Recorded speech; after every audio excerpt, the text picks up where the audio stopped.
Hey everyone. How are we all doing?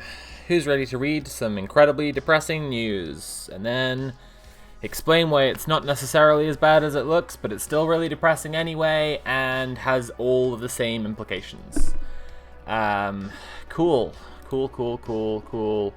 Cool, cool, cool. Cool, cool, cool, cool, cool. Cool. Cool. Cool. Yay! Can you tell I'm not really happy? I'm trying to give people time to show up to the stream so that we'll all be here when I read the article I'm going to read from Vice. It's a leak from the EHRC's plans. So, in the meantime, hey, Jim13 might be in and out lots of meetings, that's okay. The VOD will be up as ever on my archive channel, Sophie from Mars Streams on YouTube. Failing Cookie, hello. April 120, Kerry Magic, Nikki Agent, hello. Hagbard Celine, hello. Hey, Jaffa Meister, Quatoria, Charlie T, Foxquirk, and Modulo Zero, hello. Hey, Freya, thank you for subscribing with Prime. Hello, Duco. Okay. How to explain this news? So the quickest way to explain is that the UK is increasingly a just fascist state, both in its intentions and its behaviors. So what I mean by that, one thing I mean by that is an increasing willingness to just break existing laws and regulations around equalities to reach what would appear to be an absolutely genocidal end. Why do I call that fascist? Well, fascists see the way that systems of hierarchy and oppression seek to destroy all marginalized people, and they see that as the intention. They understand that that's what all these systems are trying to do, and then they essentially see liberals as being less honest.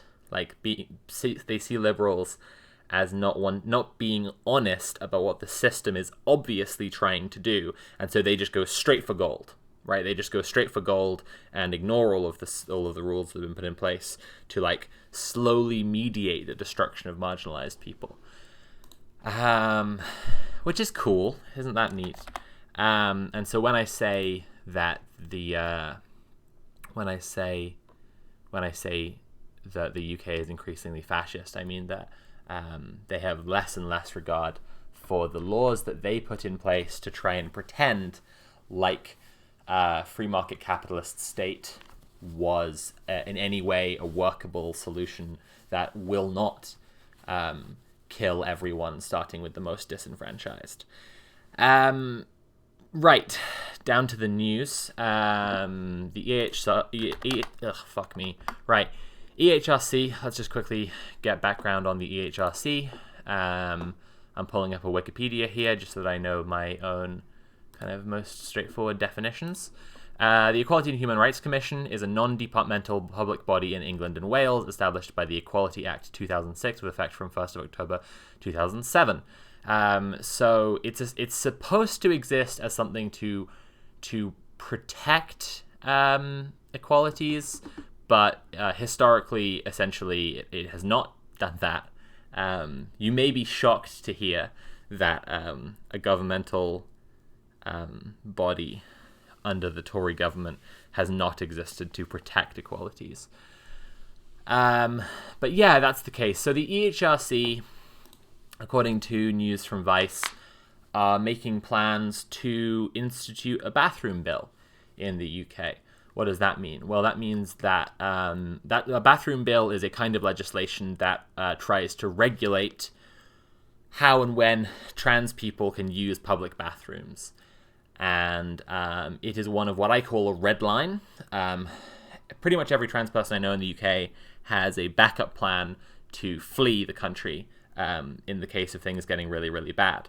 And as you get more realistic about your plans, you set yourself kind of indicators that you need in order to tell when is a good time to get out, because you don't want to just be trying to flee once Christian dominionist conspiracy theorist anti-vaxxers have like seized power in a coup, because you won't be able to flee then because they'll control all the borders. So you set yourself red lines to understand where is the time to get out. And one of the first things I think I ever said as a red line of policy is a bathroom bill. Why is that? To any cis people who are watching, you might be thinking, well, like a bathroom bill is inconvenient for trans people, but it's not, it's still ultimately trying to, it might come down on the wrong side of history, but it's just about peeing. Like it doesn't really matter that much, does it? To that I'd say, firstly, congratulations on being born yesterday. That must be a really big moment for you. Secondly, a bathroom bill deputizes any bigot who sees trans people, and let me be utterly clear about this, trans women, as dangerous predators who are going into single-sex spaces to attack and rape cis women. Any bigot who sees that as being the case, who sees a trans person in public at all, under any circumstances, has the rightful question to ask under the law: where is that person going to pee? And see if the law is on their side in assuming that trans women want to go into women's bathrooms because they're evil sexual predators, then that bigot is, according to the law, has a pretty good basis in making that person's life hell, maybe even attacking and killing them.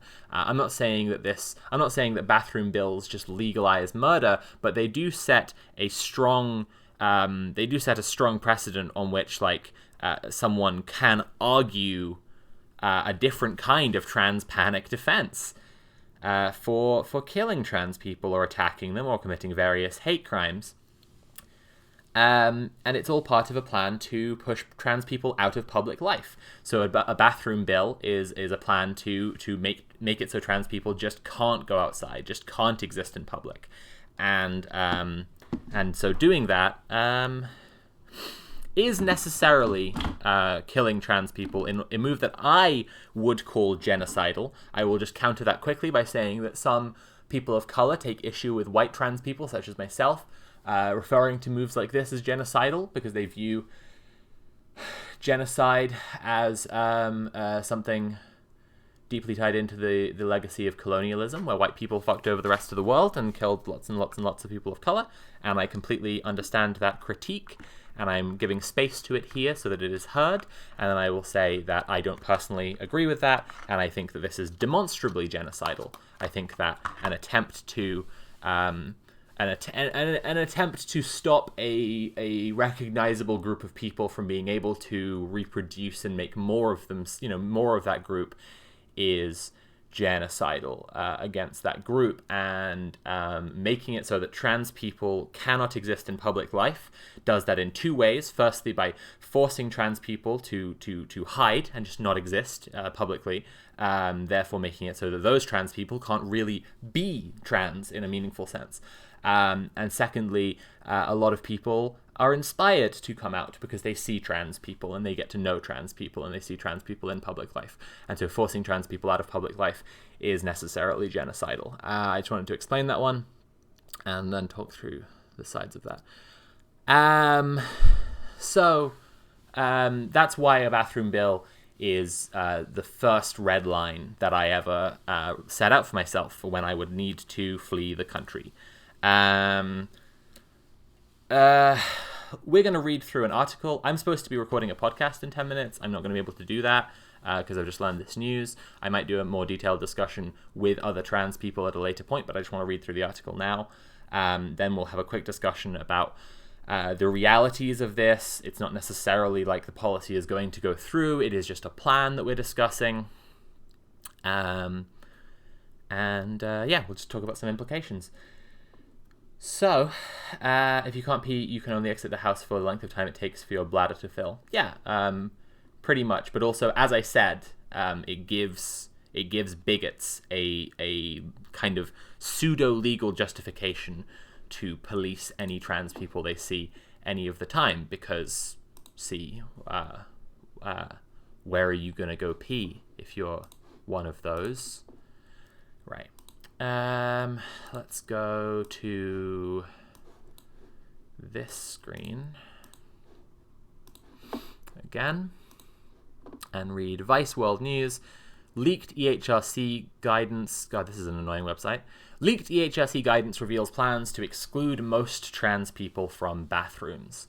Under unpublished guidance leaked to Vice World News, Britain's equalities watchdog wanted to restrict the lives of trans people unless they held a gender recognition certificate, despite only 1% of trans people in the UK having one. Trans people in Britain would be excluded from single-sex spaces unless they possess a gender recognition certificate, GRC, under unpublished guidance from the Equality and Human Rights Commission. GRC is currently held by as little as 1% of trans people in the country. Vice World News has been leaked sections of an unpublished guidance pack dated from the end of 2021 from Britain's equalities watchdog, which advised businesses and other organisations such as shops, prisons and gyms to protect women by barring most trans people from their single-sex spaces, including toilets, wards and changing rooms. A trans person looking for legal recognition of their gender identity currently requires medical assessments and psychiatric interviews in order to prove their gender and receive a GRC. Non-binary identities are not recognised in UK law. Thank you, Jim. I appreciate you saying that.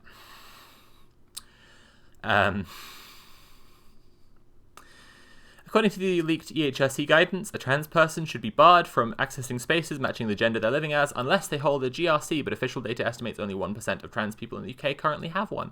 Baroness Kishore Faulkner, the chair of Britain's Equalities Watchdog, wanted workplaces and businesses to exclude trans people from these spaces to protect women's rights, Vice World News was told by ex-EHRC staff members. The guidance was due to be released last month but has not yet been published. Whistleblowers told Vice News that Faulkner was furious about UK department store John Lewis adopting gender-neutral fitting rooms in April 2021 and had subsequently pushed for the EHRC to adopt a totally gender-critical position. Here's a tweet from John Lewis and Partners. Hi Harriet, as an inclusive business, our policy states that customers are welcome to use whichever fitting room they feel most comfortable. That's actually not a gender-neutral fitting room policy. That's just a trans-inclusive. That's not gender-neutral fitting rooms. Faulkner was curious about John Lewis letting down women. One ex-staffer said she was being transphobic. The team just wants to exclude trans people more, said another. Asked detailed questions about our findings, a spokesperson for the EHRC didn't respond to any specific points. They didn't confirm or deny whether trans people could soon require GRCs to access single-sex spaces. They said, "We acknowledge that some EHRC staff have been unhappy, which we regret, and we are working hard to explain decisions and why they are in line with our statutory responsibilities. Sex and gender reassignment are legally protected characteristics under the Equality Act 2010, and as are 7 other characteristics, the Human Rights Act 1998 protects all rights in a balanced and proportionate way. These are the laws that the EHRC upholds impartially, and we totally refute your insinuations of bias in the areas you mention." Vice World News has previously reported that staff are leaving as a result of an anti-LGBT culture being adopted at the organisation since a change of government-appointed leadership team last year. Let's have a look at that next. Responding to the reporting, Crispin Blunt, a Conservative Party MP and chair of a UK Parliament oversight group for LGBTQ rights, described the EHRC's work as a direct assault on the rights of trans people in the UK. The UK currently has some of the most restrictive gender recognition processes in Europe as a result of the 2004 Gender Recognition Act. However, all trans people are currently protected from discrimination by the UK's Equalities Act, and they do not need to have undergone any specific treatment or surgery to be protected. While the way these laws intersect has been the subject of intense and frequently toxic debate in the UK, several other countries have successfully implemented progressive policies which support trans people. The unpublished guidance shows a radical shift from previous advice given to the EHRC. It is unclear how the EHRC expected organizations to enforce the policy on trans people needing to hold certain legal documents to access facilities such as bathrooms, but a current EHRC's policy worker said the leadership team aren't worried about that. They just want organizations to know that they won't be sued for being transphobic. Staff members who are working their notice periods told Vice World News they are scared that the guidance would have led to customers reporting people for looking too manly or womanly. Can I just divert for a second there? And I don't mean to completely exclude or belittle the struggles of trans-masc people, but this is most directly about attacking trans women. This is about killing trans women. This is about hunting trans women like witches to be burned at the stake. This is not I don't mean to exclude trans men, but the point of this is to kill trans women.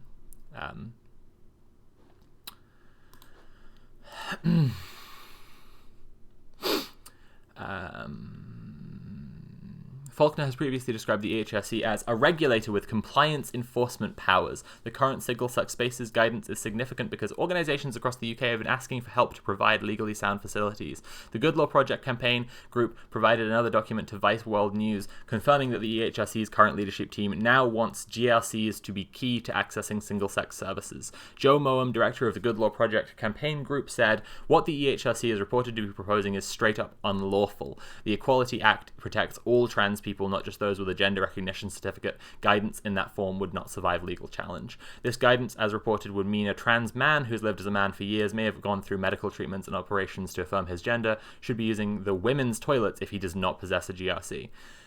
Ex-staff members told Vice World News that can I just also clarify that the reason that Joe Moam is then using that example, and the reason so many people go to pointing at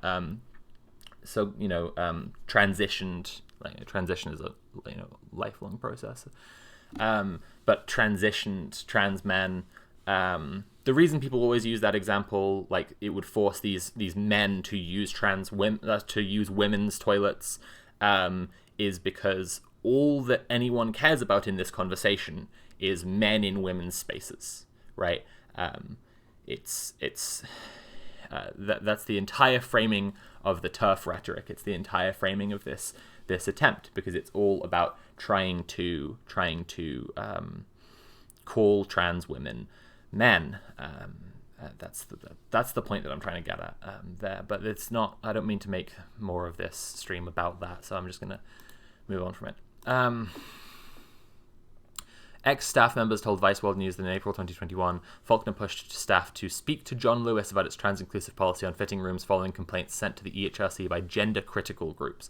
Asked what the tone of the chair's request was, the staff member replied, "Well, she certainly wasn't congratulating John Lewis on their trans-inclusive policies. She was being transphobic. Anytime Faulkner saw gender-related things she wanted to get involved in, she would send an email to senior leaders at the EHRC, and they would forward it on and loop others in." Another ex-staffer recalled the same John Lewis incident. "I was completely flabbergasted. Our leadership team had completely disregarded all of the legal advice they'd been given on GRCs and the Equality Act, and I couldn't believe what Faulkner was trying to do." They added that the EHRC's legal expert on this topic has now left and moved to a human rights organization that actually cares about LGBTQ people. The ex-staff members said that they eventually changed Faulkner's mind, asking her to wait to contact the department store chain until the EHRC's new position on single-sex spaces was ready. Vice World News contacted John Lewis, who confirmed that the EHRC had not reached out to them about their fitting room policy. In 2020, the former CEO of the EHRC, Rebecca Hilsenrath, stated that the laws which allow organizations to treat trans people differently do not hinge on whether the trans person has a GRC or not. She added, "To provide reassurance on this important point, we have written to the Equalities Minister, Kemi Badenoch MP." In the same release, the former leader reiterated that there is no reason why simplifying the way trans people are legally recognized should lead to the removal of single-sex services or women-only spaces. However, a year later, in an interview on the BBC Radio 4's Woman's Hour program, which is a disgusting and craven, pathetic hive of turf brain rot. Just in case anyone was wondering what that show is. Faulkner completely disagreed with this. She discussed a theatre trip where she came across gender-neutral toilets, saying, "I discovered that there was no single-sex space for women other than one toilet in the rafters very far away from where the seating was. There is this sort of loss of women's toilets and women's facilities," she added. "Things that used to be there aren't there any longer." Describing the guidance that she hoped to release in January 2022, she said, "All we're going to do is explain in practical terms to different kinds of businesses and institutions, public and private institutions, what the Equality Act actually says about being able to, in this case, discriminate in favor of women."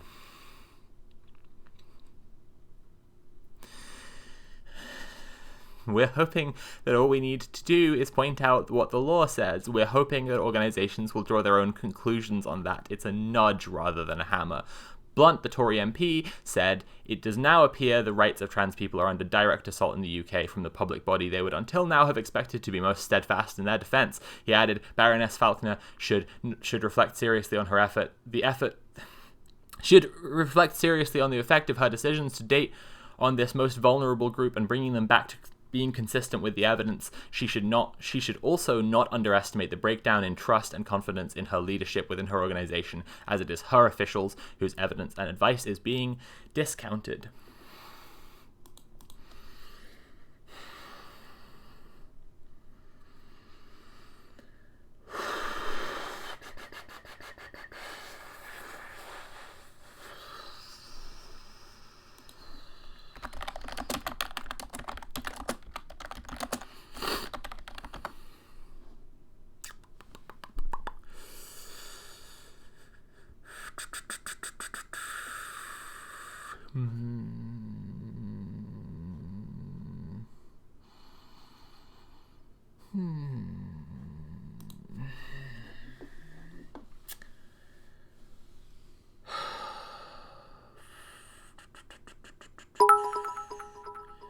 Thank you, Jim. Appreciate it. Fuck turfs. Yeah, indeed. Fuck turfs. Fuck turfs.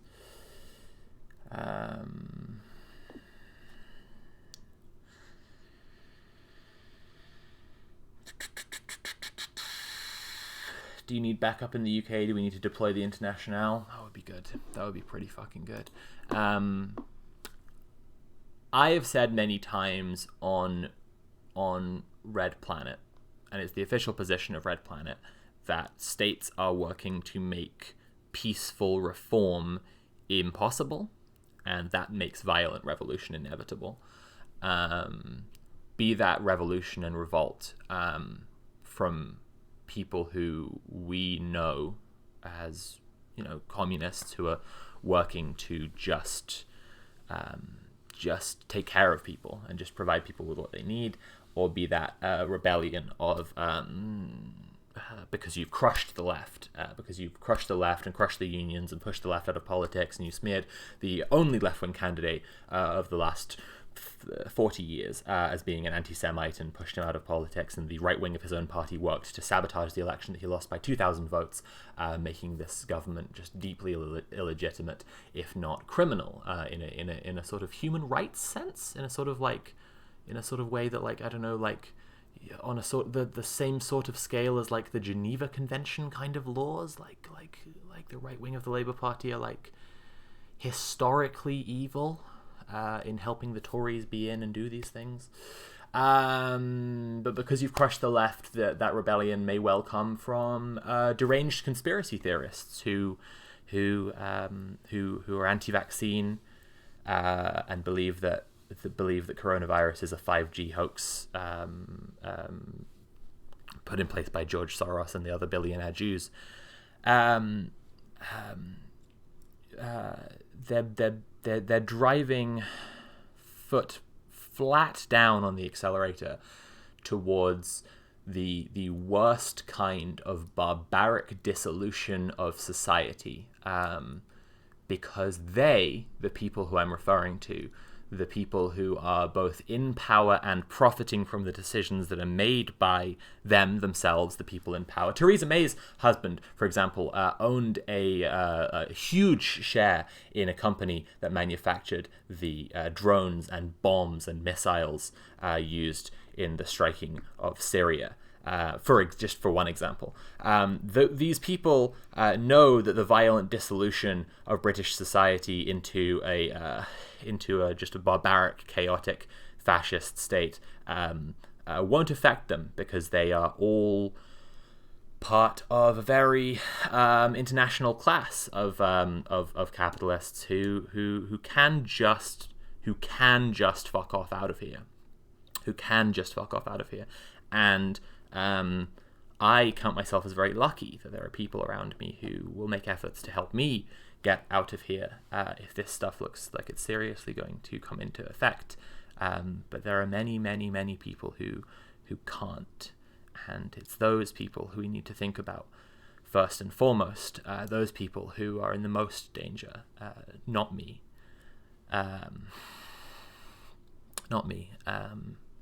People, even in this chat now, making offers to try and help me to get to safety. There are so many other people. There are thousands, hundreds of thousands of other people who are vulnerable, who are marginalized, who are unsafe, and good lord. This is a fascist country, is the thing.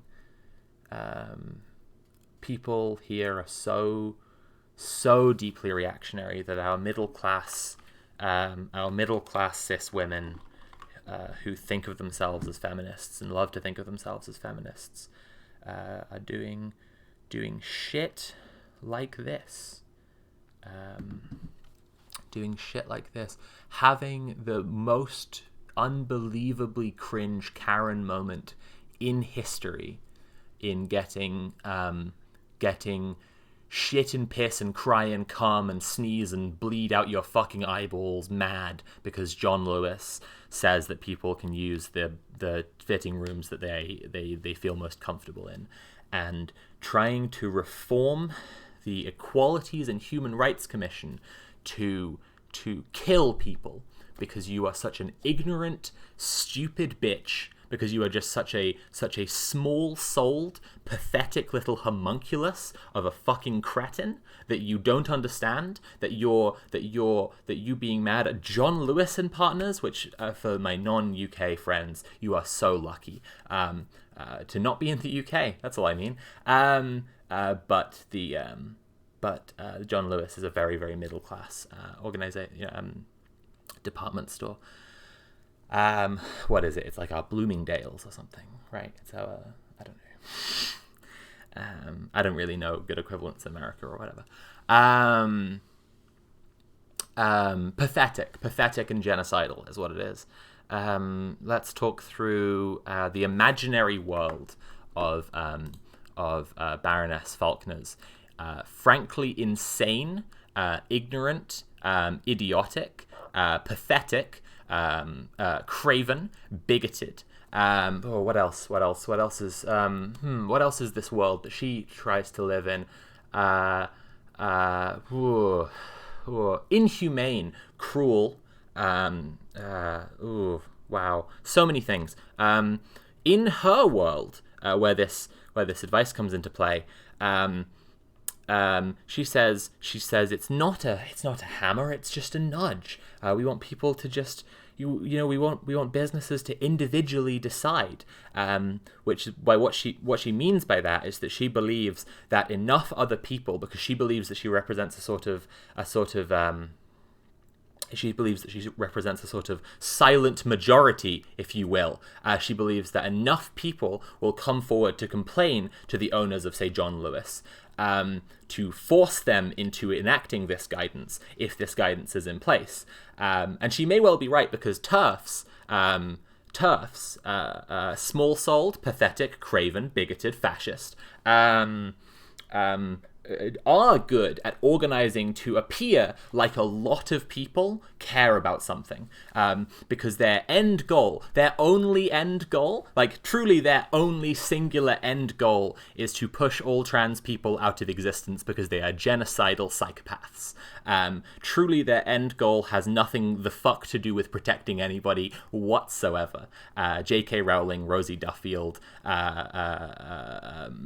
fucking Baroness Faulkner, fucking Baroness Nicholson, J.K. Rowling's best friend, who she works together on a women's shelters charity with, and they're both very adamant about keeping homeless trans women out of women's shelters. And Baroness Nicholson is going around on Twitter calling trans teenagers pedophiles because, again, small-souled, ignorant, cretinous, craven, bigoted, fascist. Anyway, these people, if this guidance were to be in effect, would make massive campaigns targeting all of their middle-class institutions to make sure that those institutions were places that oh, that's right, Maya Forstater, Graham Linehan, Helen Joyce, good, thank you for reminding me, absolutely, very important people who are doing important work to protect women, absolutely. They would make these campaigns to reach out to John Lewis, to Waitrose, right, to Liberty, where else, to theaters, right, to make sure that those businesses enforced the guidance of the EHRC to exclude trans people, as if trans people aren't already massively disenfranchised and in poverty, and as if trans people are seriously in any numbers sharing spaces with these fucking insane BBC Radio 4 listeners, these absurd Guardian reading middle class nitwits, these losers, these hateful, disgusting people. As if there are so many middle class trans people who are in their space anyway, they want extra protection from them. Or else, and this is a crucial one, if you follow the line of logic that they're actually explicitly stating, they're saying that self-identification allows men to just enter their spaces. So they believe that the middle-class men who shop at John Lewis are uniquely likely to rape. They believe that middle-class men who shop at John Lewis, Waitrose, read The Guardian, listen to BBC Radio 4, go to Liberty for an afternoon tea, are uniquely likely to rape. Because as the article pointed out, countries all around Europe have instituted self-ID policies allowing trans people to go to whatever facilities match our authentic genders. And so if you really think that Britain cannot institute the same such policies, it's because you think that British men are just, I guess, genetically or like ethnically rapists, which is an interesting and cool line of logic. Interesting one, that, very interesting. But no, that's not the real intention of what they're saying, because what they're saying is a lie deliberately created to drive a wedge between people and push people towards their fascist agenda, because once again, they are fascists. This is all unbelievably fascist. And the real mission here is to exclude trans women, and by extension trans people, because they don't believe that trans men really exist. They think they're confused lesbians who've undergone conversion therapy. Because again, just hateful people, just disgusting, patronizing, imperialist, colonizer scum. That's it. Baroness Faulkner is scum. That's a good word. That's a good word that sums up the entire thing going on here. Scum. There we go. So in their world, it's fine for any middle-class trans woman, once they have petitioned John Lewis and petitioned Radio 4 and petitioned, the BBC. Well, the BBC wouldn't actually need petitioning at all, would it? And they've petitioned Waitrose, and they've petitioned all the theatres, and they've implemented the EHRC guidance. This middle-class trans woman who's trying to just pee, she has to show her gender recognition certificate. Like, she has to sort of carry a thing around with her all the time, like a sort of marking that sort of shows everyone all the time that she is trans, in case she needs to perform a basic human bodily function. Because in other countries they don't have a gender recognition certificate. And I'm highlighting this both for people who are in the UK who might not realize this, and people who are abroad who don't know what one is. It's a license to be trans. It's a government list of transsexuals. If you are wondering why only about 1% of trans people have a gender recognition certificate, it's because it's a government list of transsexuals. It's a list that the Home Office would keep to know where all the transsexuals are, just in case. A little bit akin to the sex offender registry. Or like the people blacklisted from trading stocks, or other criminals, dangerous criminals, who the government need to keep an eye on, so that if the government at any point decides that the restrictions in place on the lives of dangerous criminals who they need to keep an eye on need to be tightened to stop them from getting away with more evil crimes, then they can. And that's the purpose of a list. That's the purpose of a registry. And so scum, like Baroness Faulkner, want people to have to carry a mark around with them all the time that they have on their person at all times in public, to tell people, to be able to show any business owner who says, "Excuse me, sir," to a woman in a dress, an obvious woman who's just gone for a little coffee with her girlfriend, and then ban them from the bathroom. God, I'm angry. Good Lord, I'm so angry. So they cited Joe Moem in that article. Joe Moem is the founder and main driving force in GLP, the Good Law Project. And the Good Law Project is a really important organization. So if you want to do one thing today, please donate to the Good Law Project. They are one of the only institutions in the UK that is fighting for trans people. It's not all they do. They do other stuff too. It's just that the UK is unbelievably fascist specifically towards trans people, which is a really cool position to be in. Foxquirk, it is a little like that, isn't it? Oh wow, interesting. Anyway, so they cited Joe Moem, and Joe Moem said, let's go back to it, because we should really move on to talking about how kind of the practical implications of what's being talked about here, because we talked about what scum like Baroness Faulkner, Baroness Nicholson, J.K. Rowling, Graham Linehan, Rosie Duffield, MP, Joanna Cherry, don't forget about Joanna Cherry, that's an important one, Magdalene Burns, God I hope she does, Maya Forstater, all these people, I don't know, scum, anyway, what they want. We've talked about what they want in the world that they want, where people walk around with a mark on them all the time, a mark to show you what kind of subclass of degenerate criminal they are. We've talked about that, so let's talk about the real world that real people live in, and for a second. So Joe Moem, director of the Good Law Project campaign group, said, what the EHRC is reported to be proposing is straight up unlawful. The Equality Act protects all trans people, not just those with a gender recognition certificate. Guidance in that form would not survive legal challenge. This guidance, as reported, would mean a trans man. Yeah, we've read that bit before. Anyway, and so I guess the important thing here is, so I guess the important thing here is,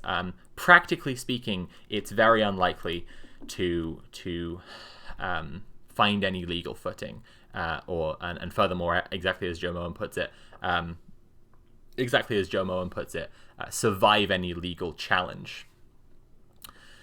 So I think I want to look at some of what Mallory Moore is saying. Mallory Moore, at Chicanery on Twitter, is a very good trans activist in the UK, friend of a friend. She's very good. She does a lot of good stuff, and she's reacting to some of this stuff, and I just wanted to read out some of the bits. But she also tweets a lot, so I'm kind of lost in her tweets right now. Oh, good Lord. I'm just so... Is there a word for this feeling? Not one I know of. Zorn. There you go. I'm Zorn. It's a German word. I'm experiencing Zorn right now, is what's happening. Anyway, so... That's from too early. I've scrolled back too far. Blah, blah, blah, blah, blah, blah, blah, blah, blah, blah, blah, blah. Blah, blah, blah, blah, blah, blah, blah, blah, blah. Blah, blah, blah, blah, blah. Here we go. So, going over here. Hello. Right. So this is a tweet sharing the article we just read. They just want to exclude trans people. Exclusively guidance from the EHRC shows it plans to exclude trans people in Britain from single-sex spaces unless they have a gender recognition certificate, GRC, from Ben Hunt there. And Mallory Moore said, I have some wide trans pride ribbon. I'll start making up the armbands tomorrow. We can make sure people know when we're in toilets we are there against the guidance on purpose.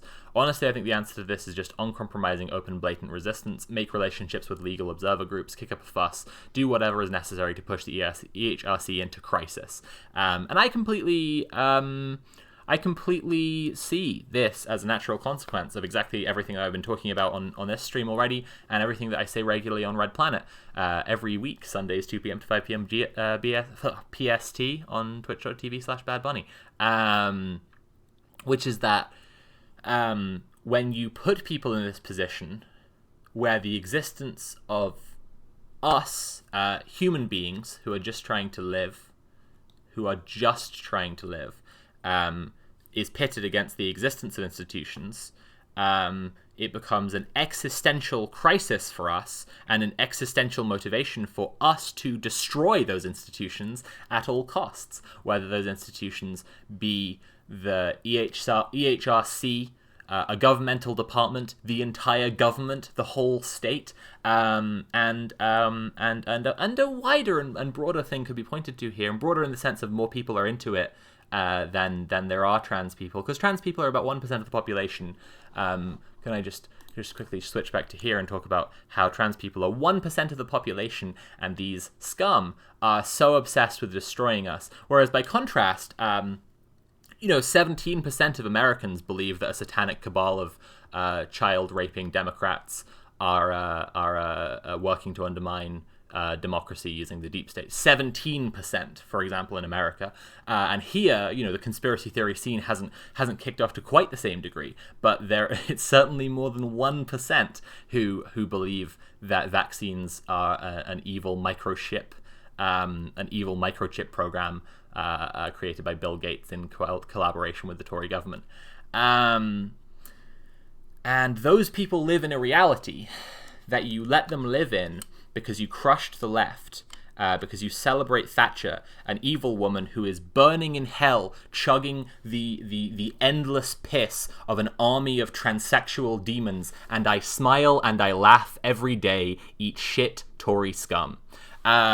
Because you celebrate the actions of people like Margaret Thatcher who work to crush unions, crush the left, crush solidarity, crush community. And so all that's left for working class people who are despairing and struggling is conspiracy theories. And then they believe in conspiracy theories, and then they believe that it's an existential threat, right? The existence of the Tory state is an existential threat to them. And then you have roadmans and people in V for Vendetta masks throwing fireworks at cops in anti-vaccine marches that are happening every week in central London now. Like, every week in central London now. And I am not supportive of those in the slightest, and I don't want my words to be misconstrued even an iota. even an iota. I have no support for anti-vaccine movements. Vaccines are fucking great. They whip. They're so fucking good. Get as many vaccines as you possibly can, especially if there's some kind of vaccine against being Tory scum. But when you crush the left, what's left for people is reaction and conspiracy theories. And that's what they turn to, and then they live in a reality where their existence as a human being is existentially opposed to the existence of the state, and then there's kind of an inevitable conclusion that leads to. You've kind of crushed the left, removed this thing which was actually a bolster that was holding up a big boulder, and now that boulder is rolling downhill, gathering momentum all the time.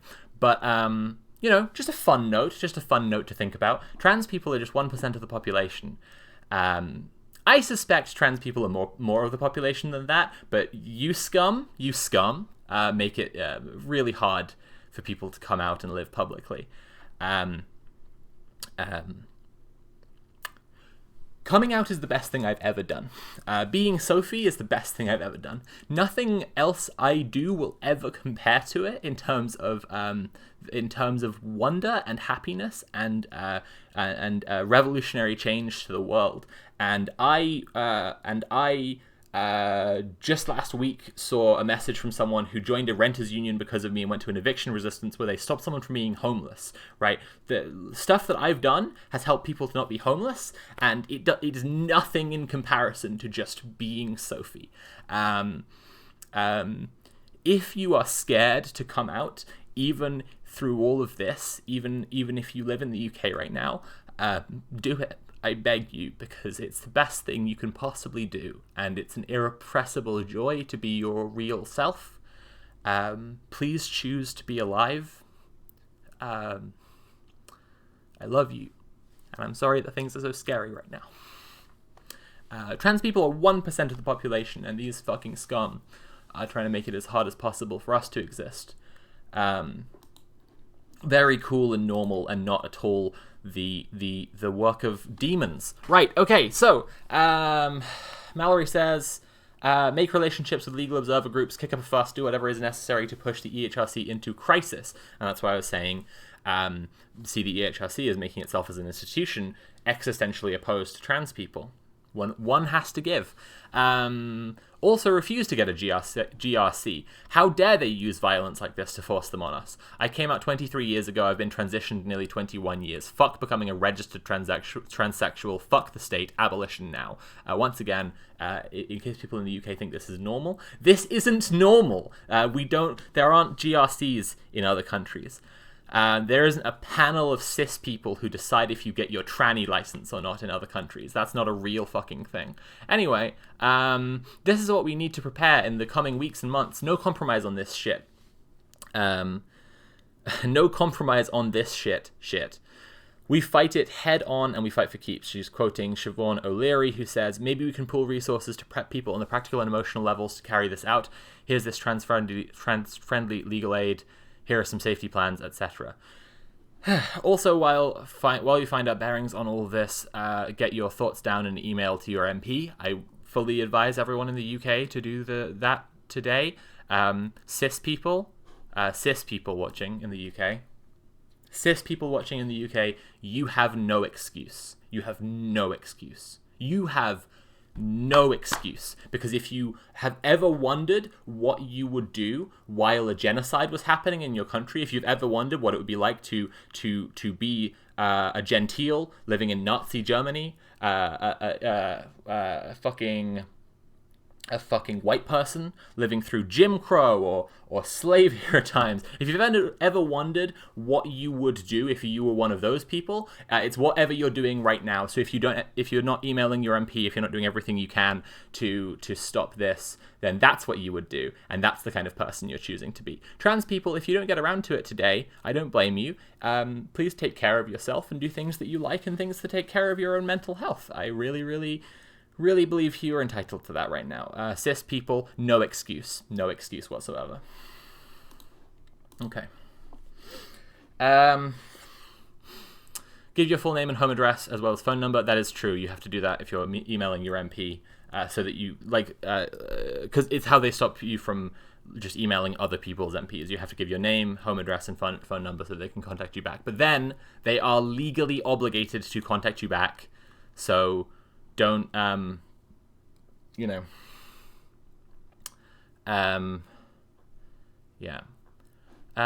You said that there was a reply that she'd made to someone?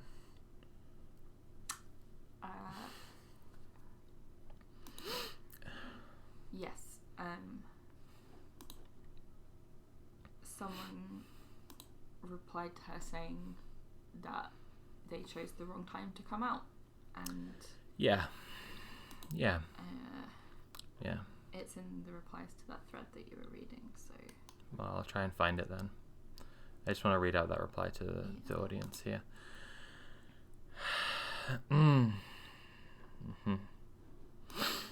Can cis people get gender recognition certificates? I'm wondering if there's some way of just bringing down their systems by overwhelming them.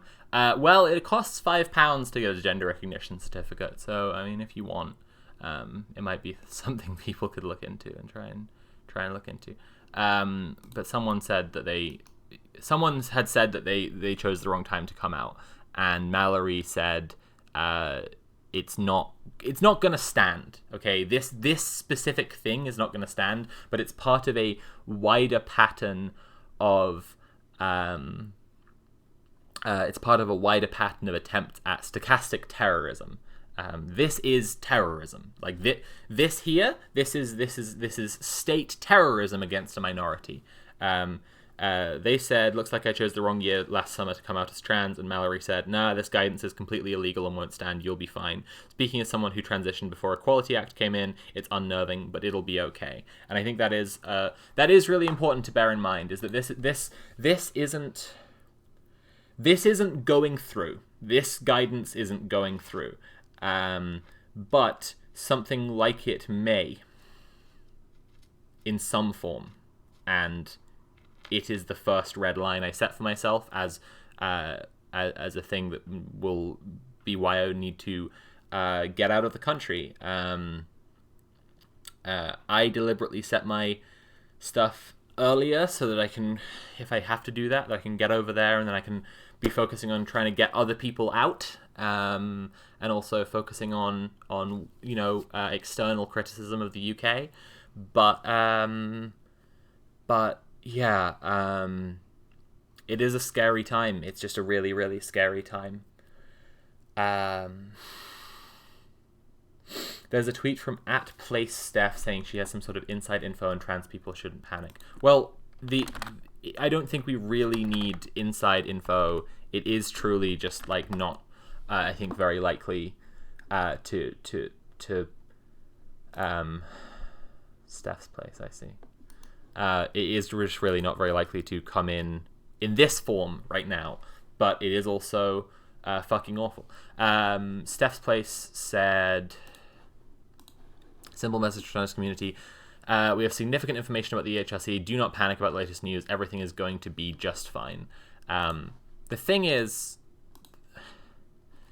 this is worth talking through, because on the one turn, this is going to be just fine. This specific thing is not going to come in. It's unenforceable. It's ridiculous. But it's not going to be just fine if people don't make a really big deal about how unhinged, insane bigots have wormed their way into all the positions of power in the UK and are working to exterminate a tiny minority of disenfranchised and vulnerable people. It's not going to be fine if no further action is taken. So cis people, you have to do something. I can't just believe any vague assurance that everything is just fine. You shouldn't, because in a wider sense, it's absolutely not. Absolutely incalculably not okay. So, yeah. I want to read the EHRC article, the previous EHRC article from Vice. I just need to change my screens around a little bit. One sec.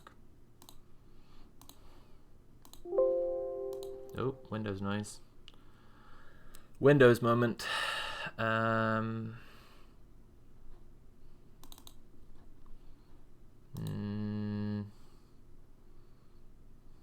Sorry, one moment, everyone.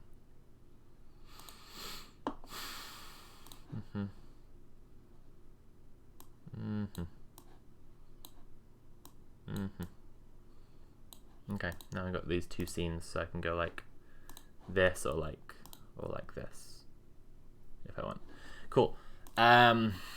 Staff are quitting Britain's equality watchdog, the EHRC, due to transphobia. Dismayed current and ex-staffers told the Vice World News an anti-LGBT culture has taken over the Equality and Human Rights Commission.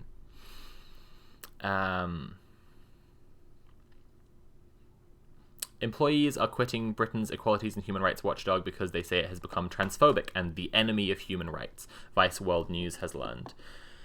Some staff members have left the EHRC without having new jobs lined up, and morale among many employees still there is described as extremely poor. Some staff are considering strike action. If there is, when was this written? This was written on the 4th of February. If there is any kind of strike at the EHRC, everyone needs to raise awareness as much as possible about it.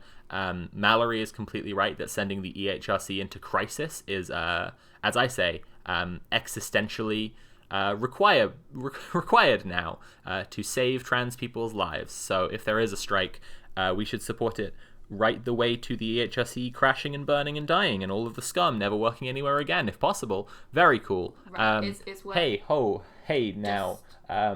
What?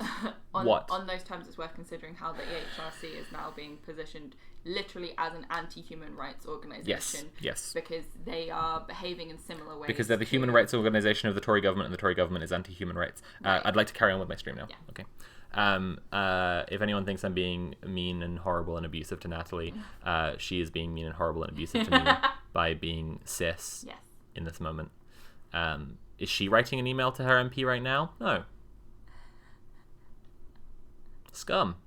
Nat said before this that she'd stay off the stream. By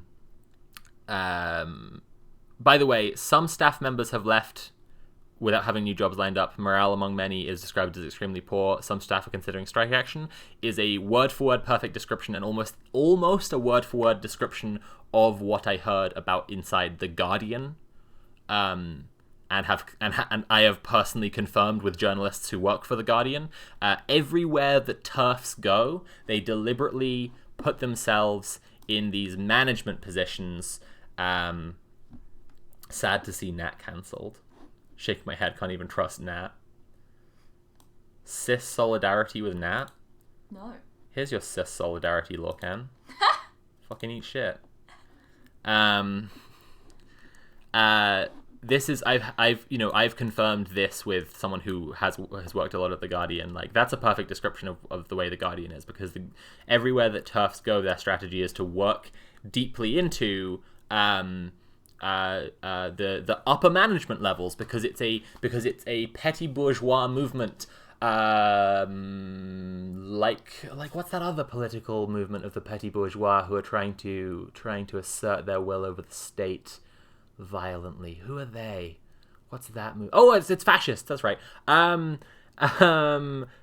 This is their strategy the whole time, because they are a tiny group who are trying to project their will onto everyone, and they're using far right evangelical American money to do that.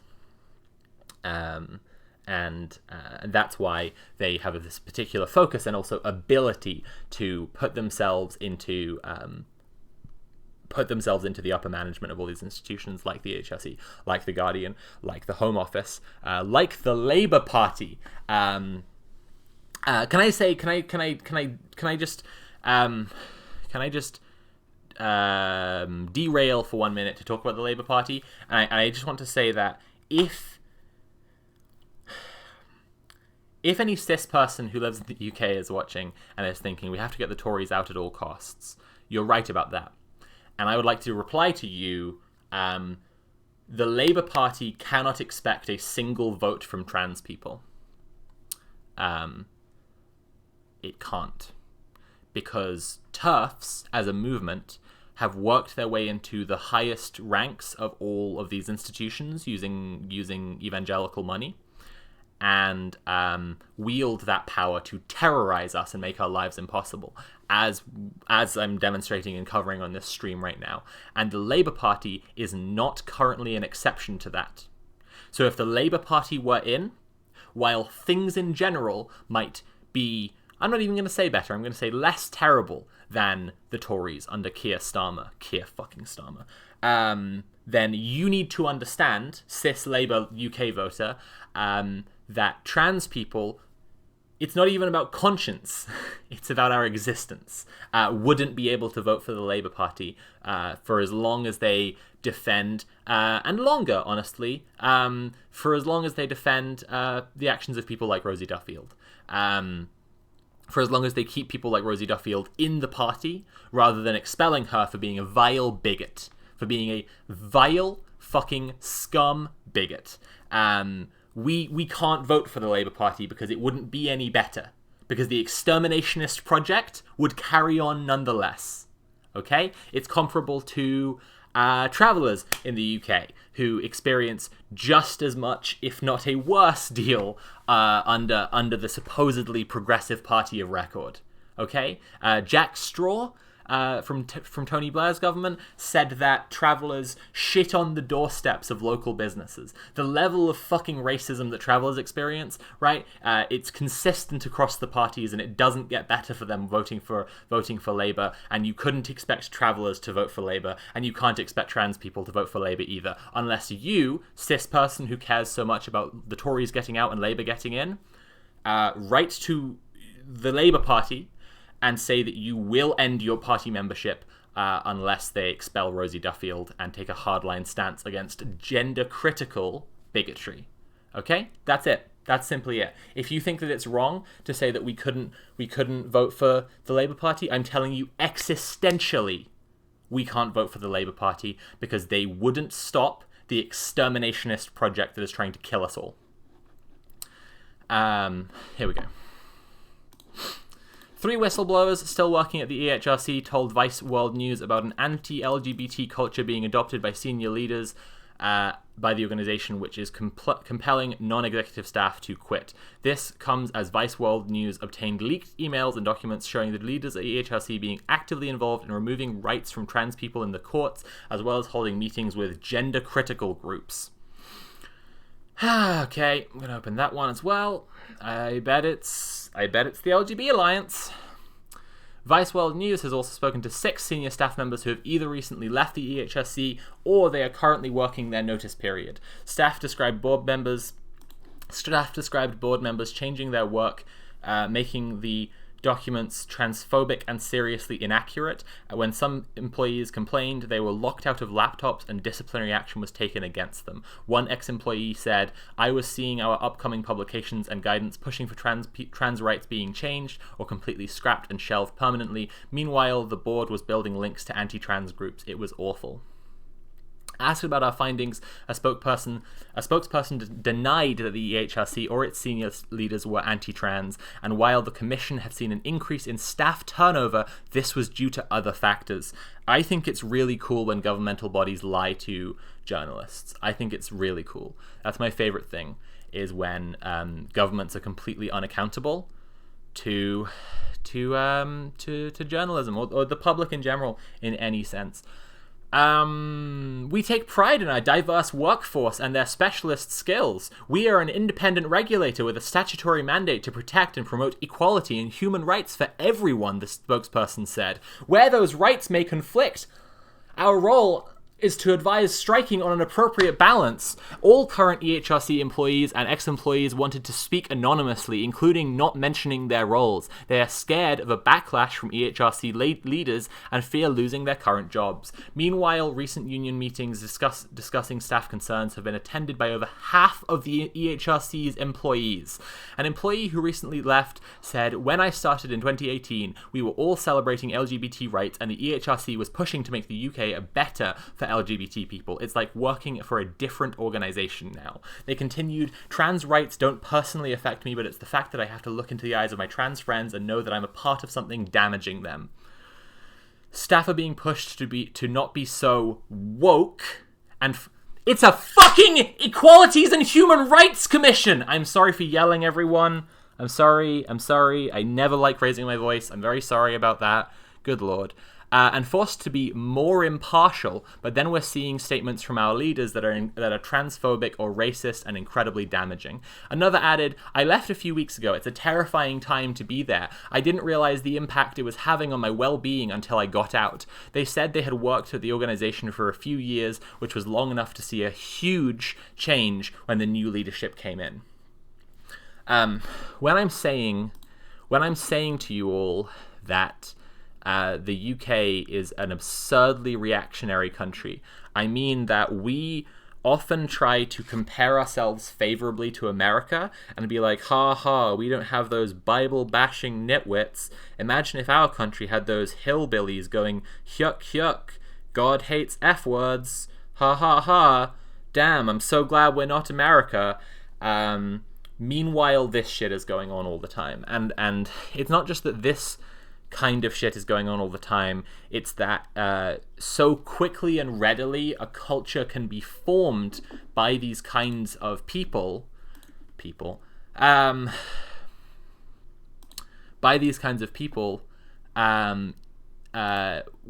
they're weaponizing concepts like being too woke, right? And that's because our media is full of people who are constantly talking about being too woke. Our biggest growing news outlet, GB News, right, is the fucking fascist media of record.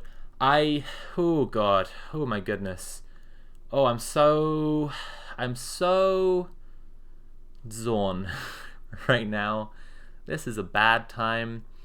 I'm going to finish reading this article and I'm going to catch up with chat. I know I haven't been paying attention to chat for a while, so I'm going to finish the article and then I'm going to catch up with chat and we will chat it out. Jess said UK is worse than US right now. At least Democrats ostensibly support trans people here, and that's something that you'll have to watch out for. I'm very excited to say, pal, in Canada, certainly, there's a huge push to try and establish a TERF movement there. They're trying to do the same thing to the Democratic Party. It's something that you're just going to have to watch out for, and I guess listen to British trans people who have experienced fighting this fight. I try to lend my advice to Canadians where I can. I don't know they're all listening, because I don't know they take it that seriously, because I don't know that they can imagine their country being like this country, but it can be.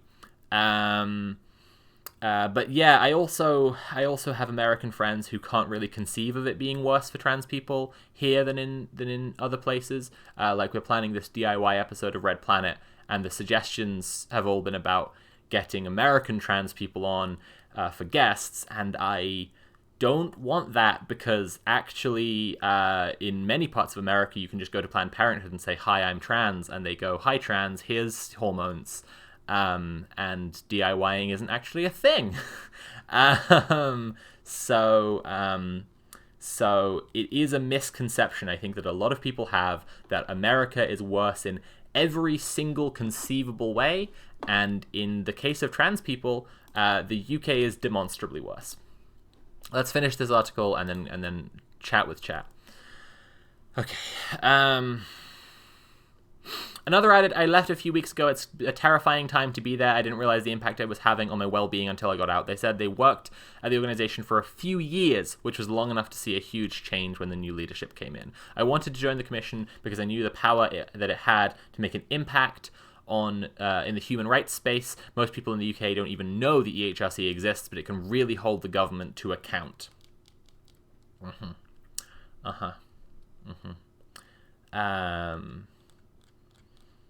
The EHRC was established in 2007 by the then Labour government to monitor human rights in England, Wales and Scotland, and to enforce equality laws based on protected characteristics such as sexuality, gender reassignment, race and religion. Although not part of a government department, the EHRC is a public sector organisation funded by the taxpayer with senior leaders appointed by the government. The organisation's vision and purpose, which is embedded in staff email signatures, says it is committed to standing up for freedom, compassion and justice. Equality campaigners have previously... Would you mind giving me a cup of water? Mm-hmm. Thank you, my love. Love you millions. Equality campaigners have previously complained about the organisation being too politicised because the most senior leaders of the EHRC, also known as the commissioners or board, are appointed by the Minister for Women and Equalities, a role currently held by Liz Truss. Great. In February 2021, Baroness Kishwa Faulkner... Sorry, let me just be clear about that one. I may as well unpack it for non-UK friends. Again, you are just so... lucky. Nat said that she wouldn't speak on the stream because she said that she would cry if she did. That's why. I'm not just pushing her off the stream. She may well be going to cry now. This is all just a lot.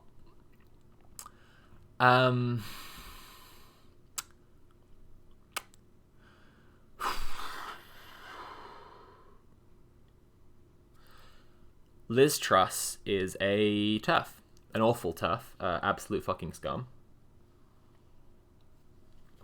And here she is, able to appoint the leadership roles of the EHRC because she is the Women and Equalities Minister.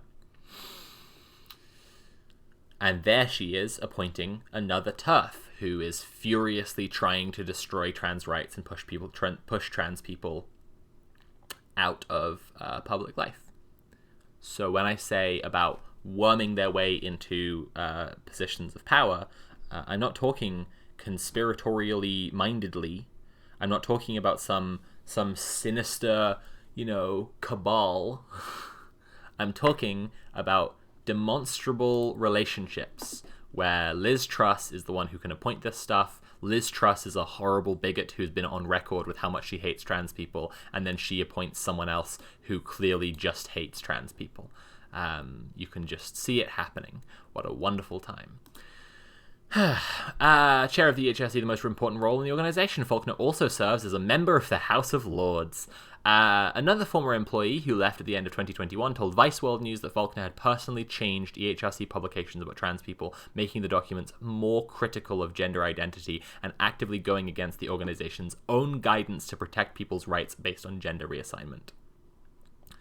The ex-staff member said, "One paper was so heavily edited by Faulkner that it left people speechless. She changed the case studies, the language. It was so transphobic there was no way it would get published. Faulkner is incompetent when it comes to LGBT rights. She's a wolf in sheep's clothing and has no credibility in this space. She's come in and shown a complete disregard for the huge amount of expertise in the organization." Vice World News attempted to access the amended documents through the Freedom of Information Act, but the requests were denied multiple times by the EHRC and Government Equalities Office. LGBTQ organizations involved in helping to put together earlier versions of some EHRC publications told me that they were not given a proper reason for them being shelved. Asked about the specific point of whether Faulkner had edited papers prior to publication to make them more gender critical, an EHRC spokesperson said the commission upheld fairness for all and that its papers were rigorous and balanced. The advice to the board and their approval is guided by evidence and the law and not biased, the spokesperson continued. The board comprises 13 commissioners, all of whom have a knowledge and experience of all the areas covered by the Equality Act.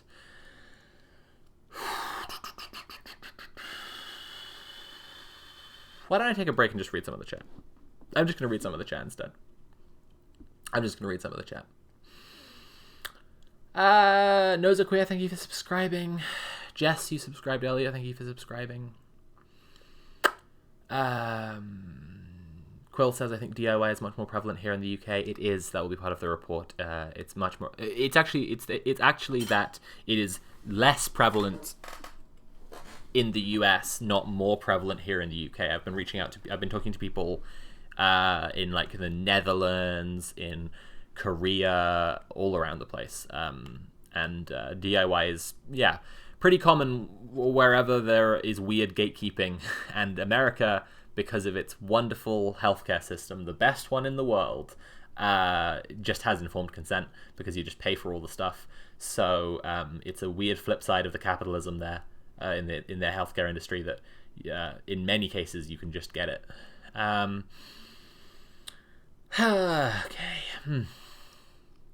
Okay. Honestly, all news out of the UK for the past few years sounds like everybody and everything is getting turbo fucked, and that's before you add the spreading plague of TERFs. Yeah, it's very much a lot. I agree, May. Which leftist party in Canada is trying to establish anti-trans groups? Is it the Liberals or the NDP? So it's not that parties try to establish them. It's that TERF movements funded by evangelical American money try to make connections with people who are already in the parties to influence policy.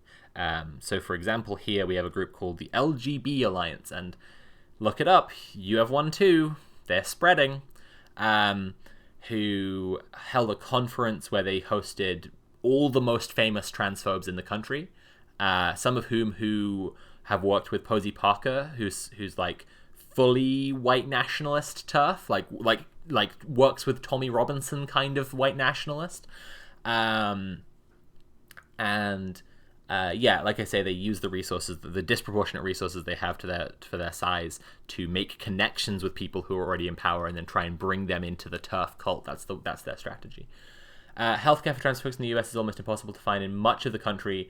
Has many hoops to jump through and isn't affordable for most people. Doctors and other providers are also usually allowed to refuse care for trans people for moral reasons. Thank you for clarifying on that. I appreciate that. On the other hand, the UK has one body of trans healthcare, and it essentially completely denies healthcare for trans people. So in terms of comparing the mainstream things, there is a variety in the US, and much of it fucked. In the UK, it's all fucked. I know that there are individual transphobic politicians in our leftist space. This is about Canada again, yeah. In our leftist parties, as there are individual pro-life politicians, but I've always known them to keep to the party line. Yeah, you'll see what happens.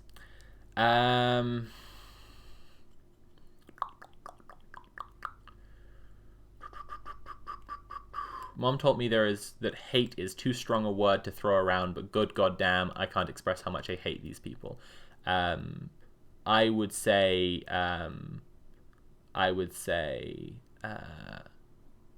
Joe Spinner says you can get trans healthcare if you have a lot of money. Yeah, exactly. Like all healthcare in the US, it's yeah. What was I gonna say? Canada is absolutely in the midst of a far right renaissance, more so than in 2016, since the pandemic has really incentivized the fascists. If people aren't aware of the Freedom Convoy, they really should be. It's honestly not surprising that this would be accompanied by a surge in open, blatant transphobia. Yes, transphobia is a huge recruitment tactic for the far right.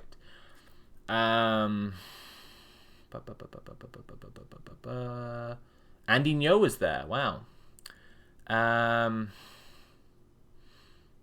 And in America, some states like Arizona are literally banning all gender-affirming care. Yes, of course. I get it. Like, it is... I'm saying that for many in the US, it is significantly better. That's all I can say. That's it. But, like, a ton of shit is covered by insurance companies that isn't covered for us. As in, we don't have it, which we're supposed to, have everything as informed consent for free because the NHS socialized medicine, but we don't. I understand this is a sore spot, and I understand American healthcare is a thing that I haven't lived under, and I don't know the incredible oppression of it. I can only see it from outside, but many people who are trans in the US and UK have looked at the comparison and told me in no uncertain terms that that many parts of the US it's easier to access, significantly easier to access trans healthcare. Right, I guess I'll get back to the article. Feeling a bit calmer after chatting with chat. Right, back to the article. Here we go. The advice to their board and the advice to the board and their approval is guided by evidence and the law, not biased. The spokespersons continued. The board comprises 13... I read this already, for fuck's sake. Okay. Asked whether Faulkner was committed to LGBT rights, the spokesperson said, yes, Baroness Faulkner, like all the board and EHRC staff, are committed to upholding the rights of everyone, including those with the protected characteristics of sexual orientation and gender reassignment. So... what they're getting at here is that because gender reassignment, as in that has been certified by having a gender recognition certificate, is the protected characteristic. They're just going right up to the line. See, they're going the protected characteristic is having a gender recognition certificate, which is obviously not true. Neither legally nor, morally, just trying to be like a decent human being. Oh, but then again, I mean, imagine just trying to be a decent human being. Like, imagine. One current staffer's voice shook with nerves as they described the situation at present. Anyone working on LGBT policy will be trying to leave if they actually care about LGBT rights. Nobody knows what to do right now. If you leave, then you're giving in to hate, but if you stay, you have to constantly defend your choice to friends and to charities and to yourself, they said.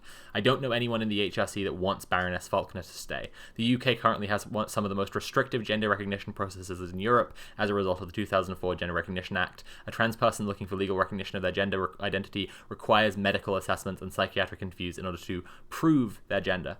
Non-binary identities are not currently recognized in UK law.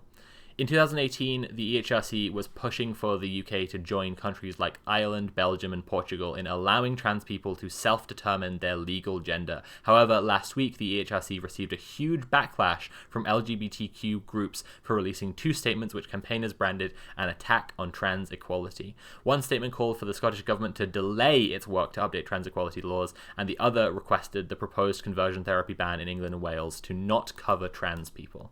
Right, we're reading that one next then.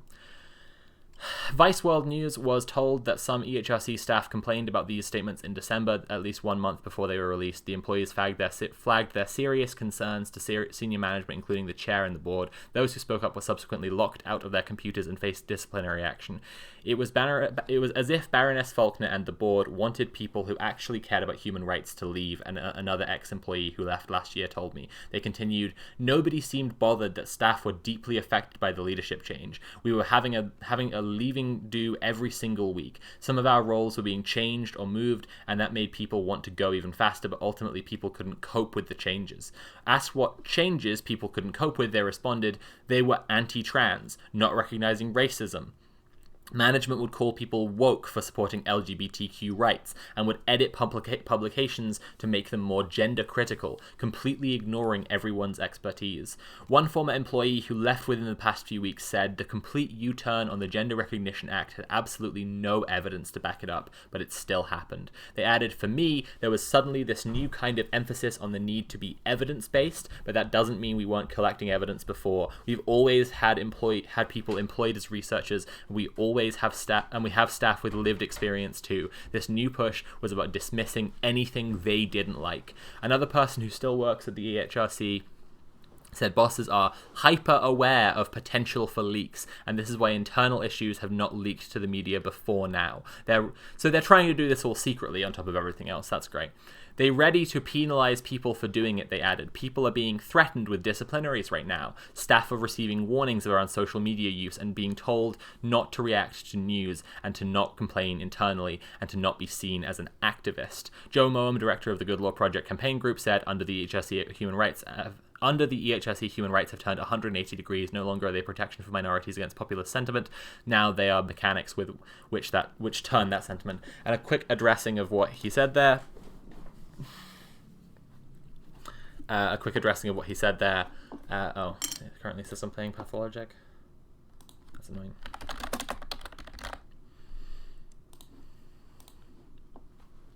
Okay, changed. Reading that quote again. Under the EHRC, human rights have turned 180 degrees. No longer are they protection for minorities against populist sentiment. So Joe Moam's a bit of a lib, is the thing. Like, I don't question his allyship at all, but he is a bit of a lib, like, because he's a lawyer who works within the legal system. And and it's pretty typical of at least UK libs like him to see like populism as inherently kind of reactionary, right? He doesn't say it's protection against reactionary sentiment, which is obviously what the issue is here. He says it's against populist sentiment, and it's a kind of a bizarre thing to say, considering that what's happening right now is a baroness is coming in and enforcing bigoted views onto the organization. So like again, I don't have any hate for Joe Moam. I think he's a great guy who's doing incredible work. He is just a bit of a lib, and like saying things like protection against populist sentiment is very silly to me. Again, when a baroness is the one coming in making these changes, and what you're actually describing is obviously just reactionary sentiment, just bigoted sentiment, not populist. Anyway, I just felt the need to highlight that. Now they are mechanics which turn that sentiment and the hostility of ministers into policy. Also, for that matter, like just one extra second, one extra second here, like it may be a thing that is like bigotry may well be super spread throughout the population. I mean, that's kind of what I'm getting at. Like, Britain is such a fucking reactionary country, such an absolute garbage country. But it's not like that reaction. It's not like that reactionary sentiment comes from the. It's not like that reactionary sentiment comes from the people. It comes, it's deliberately stoked up, as I already said, both by crushing the left and any sense of community and the solidarity that people have with each other, and massively stoking alienation deliberately to prop up capitalism, and also, it's stoked by the media on purpose to divide people. Anyway, just had to critique that a little. In response to Vice World News' first report on the EHRC, the Equalities Watchdog posted a Twitter thread defending the integrity of its leaders. Without specifically addressing any of the facts presented in our story, the EHRC claimed that it contained unsubstantiated and incorrect statements that rely on information taken out of context. What fucking thin grey gruel. What disgusting, just pallid fucking nonsense, honestly. All EHRC employees that we have spoken to said that the government-appointed leadership team has changed the culture at the organization for the worse. An ex-employee added, "I don't know how the EHRC can say it is compliant with the public sector equality duty it works so hard to promote." She continued, it's supposed to eliminate discrimination, advance the equality of people with protected characteristics, and promote good relations between minority groups and others. Where is that happening? Reacting to this story, a spokesperson for trans charity Mermaids said, and also slight critique of Mermaid here, they're a cis-led charity, and they often put a lot too much focus on cis people with trans people in their lives rather than letting trans people speak for themselves. But anyway, reacting to this story, a spokesperson for trans charity Mermaids said, "The EHRC has completely lost the trust of our community." Again, they're so like our community, I don't know. The duty of the EHRC is to advance equality, yet it is actively doing the opposite for trans people. An urgent root and branch reform is needed, starting with a new chair that is truly independent. That spokesperson themselves may well have been trans. I don't mean to rule that out. SNP MP John Nicholson, deputy chair of the All-Party Parliamentary Group on Global LGBT Rights in the UK Parliament, said, "Sadly, the EHRC appears now to be working against, not for, LGBT rights. Our community no longer see it as our friend, but as our opponent." As if the fucking queer community saw the government as our friend at any point. Fuck off, John. Fucking MP brain, you awful wonk. No longer see it as our friend, but as our opponent. It's yet another organisation tainted by Boris Johnson and his appointees. Like, again, I just like Boris Johnson, who buys into the legacy of Thatcherism, like so many Tories, right? Because since Thatcher, then John Major, then Tony Blair, who Thatcher called her greatest success, right? Then David Cameron, then Theresa May, then Boris Johnson. All of these people are the direct legacy of Thatcherism and love Thatcher, right? And Thatcher let the AIDS epidemic go untreated because she viewed it as a punishment of gay people and a good thing because she hated gay people. To ever imagine that the LGBT community at any point saw any part of the government as our friend is just awful wonk brain, just some real lib shit. Anyway, catch up with chat a little bit, and then we'll read the next thing. The next thing is Britain's Equalities Watchdog met privately with anti-trans groups. Great. Love that. It's LGB Alliance. I knew it would be, and it is. I knew it would be, and it is LGB Alliance. Of course it fucking is. Anyway, Oh my goodness. Oh my fucking goodness. I said, rewind the stream, go back in the VOD. I said it would be LGB Alliance, and it is. Okay.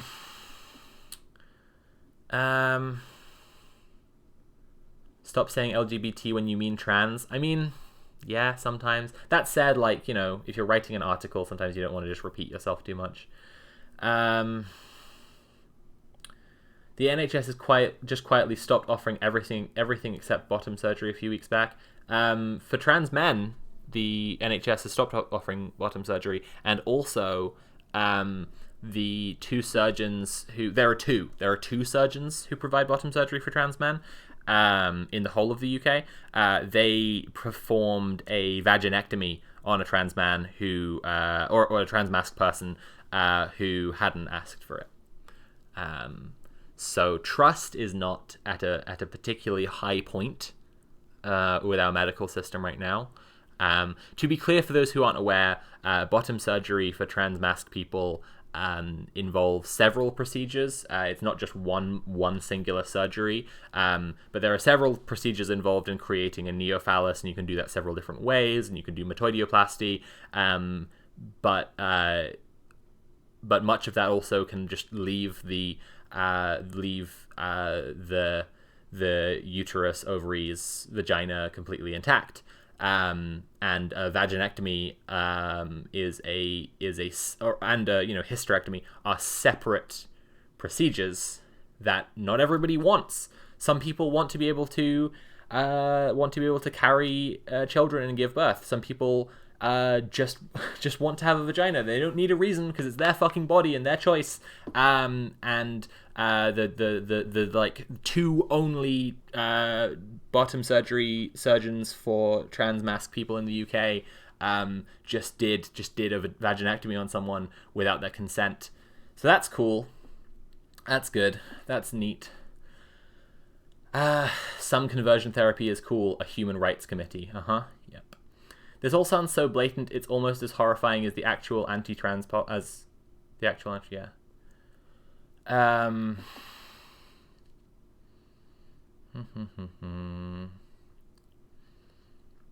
People should accidentally click on ransomware emails at that place. That's a fun suggestion. I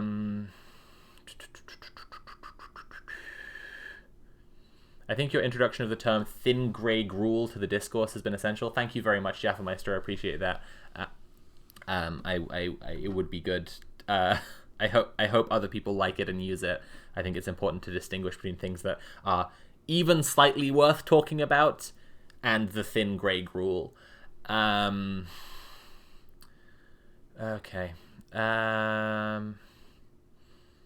I'd love to stop getting military school mid-roll ads on this stream. I'm sorry about that, Pippa. That's very irritating. There's the LGB Alliance. Yep. We knew it. We knew it was coming. And Lorcan says, and lest we forget, trans people are the first on the chopping block. These fuckers will be coming after the rest of us soon enough. Oh, absolutely. Oh, abso-fucking-lutely. A lot of the legislations in states in the US that have succeeded in pushing through explicitly anti-trans legislation just went straight after abortion right afterwards. And then I see people talking as if abortion is like, because abortion is something that's been in public discourse for such a long time, people talking as if abortion is like it's going to be abortion and then trans issues. It's not. People, these fucking governments are able to just put in anti-trans legislation because we're 1% of the population, and they are so obsessed with destroying 1% of the population, and they just put the legislation in, and there's no challenge to it. And then afterwards, they see that as they've won, and they move on to trying to go after abortion. God, that's so horrible. I can't get past that. That's forced sterilization. Yes, it is. It's absolutely disgusting, and that person should sue them into the ground.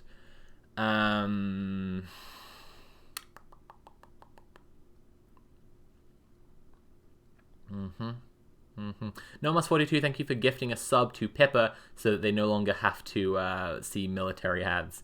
It's always going to be a fight against whoever they think is weakest at the time, hoping that if people push one domino over, the rest will topple. Yes, of course. It's no coincidence that the complaints about transphobia in Rosie Duffield circles are also complaining about homophobia. It's the same pro-patriarchy rubbish. Yeah. Sounds like what they did to the two-spirited people when colonizers first got here. Yeah, Lost Sue. Yeah, absolutely. Because not to leave it unsaid, right? People maybe check out Caliban and the Witch and other writings of Silvia Federici. Colonialism is one facet of this thing, and patriarchy and capitalism and they're all facets of the same thing, right? And one of the things that it needs to make it work is this gendered oppression. And so anywhere in the world that it got to indigenous people who had other conceptions of gender, the white people straight up just made it illegal to be another gender. TERFs are naturally right-wing. People shouldn't be surprised if they go after abortion as well. Yes, absolutely. TERFs are not feminists in any sense, and honestly, I might just stop saying TERFs. I might just stop talking about TERFs, because honestly, I mean, people joke around about, and I find this a little bit naff, but like people joke around about saying other acronyms that would be funny or whatever, but honestly, they're just transphobes. They are just transphobes. They are just bigots. They just hate trans people. They aren't radical either. They are radical. And on that, like, they do see themselves as following on a lineage of radical feminists, which, like, it's too long to get into on this stream right now. But I just call them bigots. I just think they're fascists. Yeah. All right, let's read this article. Yay! Now we're gonna have the full background. Are we all excited? Britain's equalities watchdog met privately with anti-trans groups. So part of the reason that I'm going backwards through all of this stuff right now is so that my friends in Canada, my friends in the US, my friends anywhere else where there are branches of the LGB Alliance, because that's the thing, the LGB Alliance has now, like, Belden, that's exactly the thing I'm talking about. I think it's really naff. Sorry. The LGB Alliance has, like, franchised, and there are outlets of it all around the world, including, I think, in Saudi Arabia. I think they have a Saudi Arabia one, which is just like, like, feminist struggle there is so, like, trying to fight for the most basic rights, like, only just got, like, women are allowed to drive, and they're trying to, like, have a LGB alliance who are, like, trying to push against trans people there. Like, in Poland, they've got, like, LGB Alliance Poland, who, like, while real feminists are trying to, like, get the right to abortion protected, right? Get people who need abortions to be able to get abortions. The LGB Alliance Poland is not, well, of course they're pushing against trans people, because that's the basic reason for the existence of the LGB Alliance is to exterminate trans people, but they're also trying to stop. They're also siding against abortion, obviously. Let's read this one. Chat, I will catch up with you shortly. We're going to read this one now. Britain's equalities watchdog met... and again, to be clear, like, we're going back in time, right, with these articles, right? This is now the 2nd of February, right? The previous one was the 4th of February. The one before that was today, the 10th of February. We're going back in time because I want you guys to be able to see warning signs from earlier, right? Because when trans people who are around you, or maybe you are a trans person, right, and you will notice these things, you'll notice, right, shit like this. Your equalities watchdog is meeting with known anti-trans groups, right, and then lo and behold, 8 days later we have another article, and now it's like this is the guidance that they're trying to push out. So you need to understand these early warning signs, because they are trying to franchise, they are trying to spread to all the other fucking countries around the world, and they absolutely will if they can. So you have to watch out for this stuff. And I would just say for the record that cis people who are leftist content creators who call themselves trans allies, who don't engage in this kind of thing, like looking at how we can understand how this is going, I don't consider them allies to me. That's not, that there are plenty of people knocking around who call themselves trans allies because they have like a debate against a rabid transphobe. That's no ally of mine. That's not solidarity. Leaked emails and documents obtained by Vice World News show how senior leaders at the EHRC worked to erase trans rights. There's Baroness Faulkner again. Senior leaders of Britain's EHRC have worked to erase trans rights via the courts and held private meetings with anti-trans groups. Leaked emails and documents obtained by Vice World News reveal. Vice World News has obtained documents revealing leaders at the EHRC as being key players in removing rights from trans people through supporting legal cases that opposed trans equality. The Commission's executives have also organised multiple private meetings with anti-trans lobbyists over the last year, the emails and documents also reveal.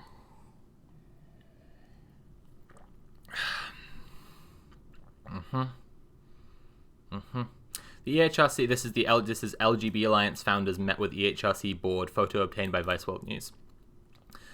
EHRC was founded in 2007, then Labour government, protect blah blah blah, we've read this already. Although not part of a government department, blah blah blah, we've had that already. However, emails and documents obtained by Vice World News via some Freedom of Information Act requests show current leaders of the EHRC appear to hold views about trans people and gender identity which completely contradict this. Asked about our findings, a spokesperson for the Commission said, "We exist to protect, enforce, and promote equality and human rights laws for everyone, including trans people."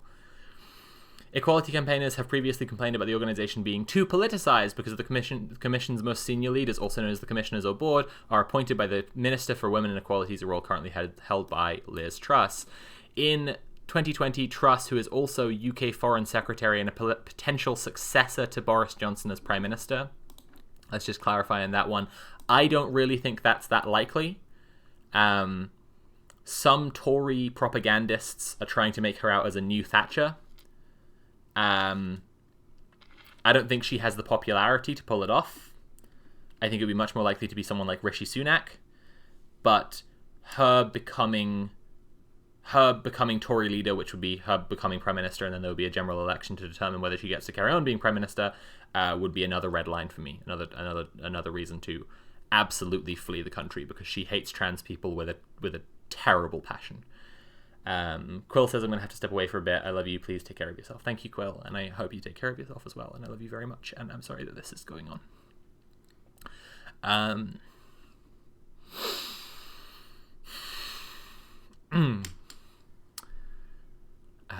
Documents provided by Vice World News by researchers at trans rights organisation Steph's Place reveal a number of controversial meetings were arranged with the EHRC's following Faulkner's appointment. Nicola Williams, founder of Fair Play for Women as well, if people aren't aware, is another TERF group, a group that claims to advocate for the sex-based rights. That's another dog whistle to look out for, my Canadian friends. Sex-based rights of women and girls, was invited to meet with Faulkner. Williams has been accused of transphobia for repeatedly calling trans women males. There you go. Williams noted in one email, "With a new chair installed, I hope this can be a moment for change." Suddenly switching to her Parliament email address rather than her EHRC email address, Faulkner sent Williams a message on 22nd of June 2021 with the title, "Can we have a telephone conversation?" The women then exchanged phone numbers. Yeah, so there's that.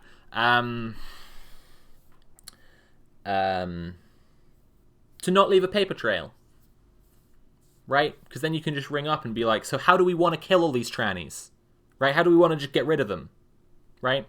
Like, that's how you can just How you can just have that conversation. It won't be on record. Very cool. They're practicing OPSEC. Really great. Ugh.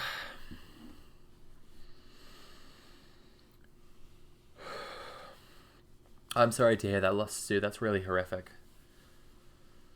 God, that's awful.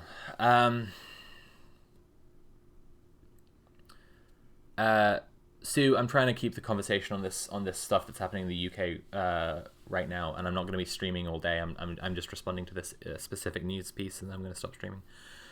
Thank you for your contribution, though.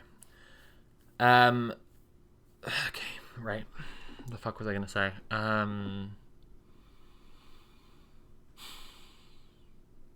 If we're going to talk at all about how people can protect trans rights in countries where TERFs are trying to wriggle their way in now, firstly, like, it goes with general reactionary sentiment. So just, like, try to reach out to the people around you to, like, get them to push back and, like, fight back against this stuff.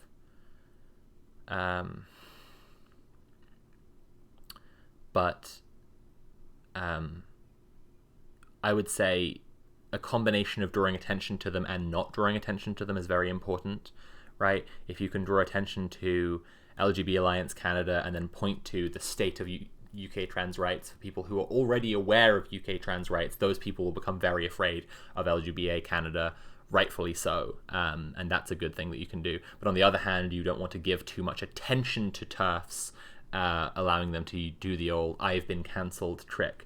So I would say it's a combination of doing that when the people who you're talking to already understand how bad things are in the UK, because then you can show that they are trying to make things just as bad in your country. But also it's about shoring up protections for trans people in a more general sense. So just speak to other cis people. Just speak to cis people and make those cis people speak to other cis people.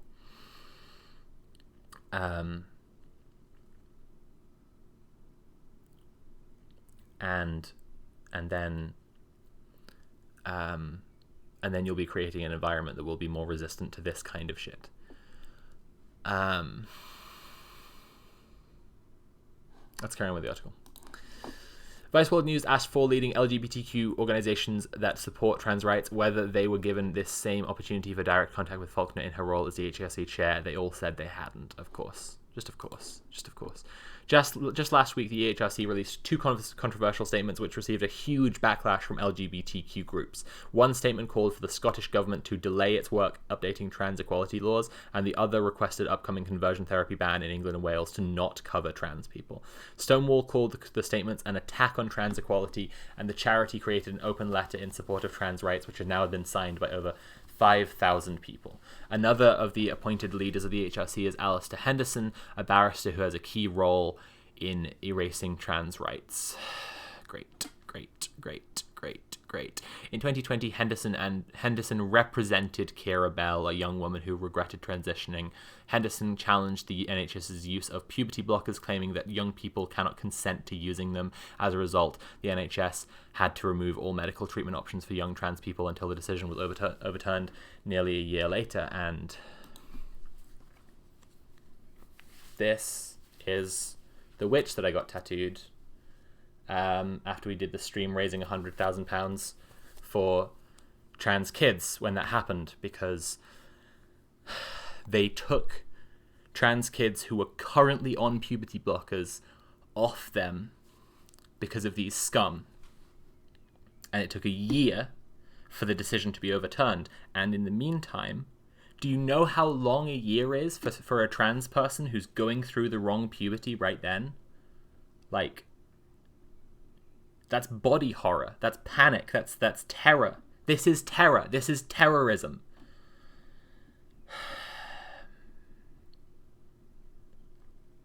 Fuck me. I need to go. We'll keep watching later. Thank you for helping explain some things, and look after yourselves. Thank you, Charlie. I hope you take care of yourself. It's the literal difference between life and death. Yes, trans care is life-saving medicine, and taking it away from people is completely evil. Just tuning in from Canada, what's this LGBA thing? The LGB Alliance is an anti-trans hate group who do absolutely nothing to protect LGB rights. Obviously, of course they don't. They only exist to attack trans people.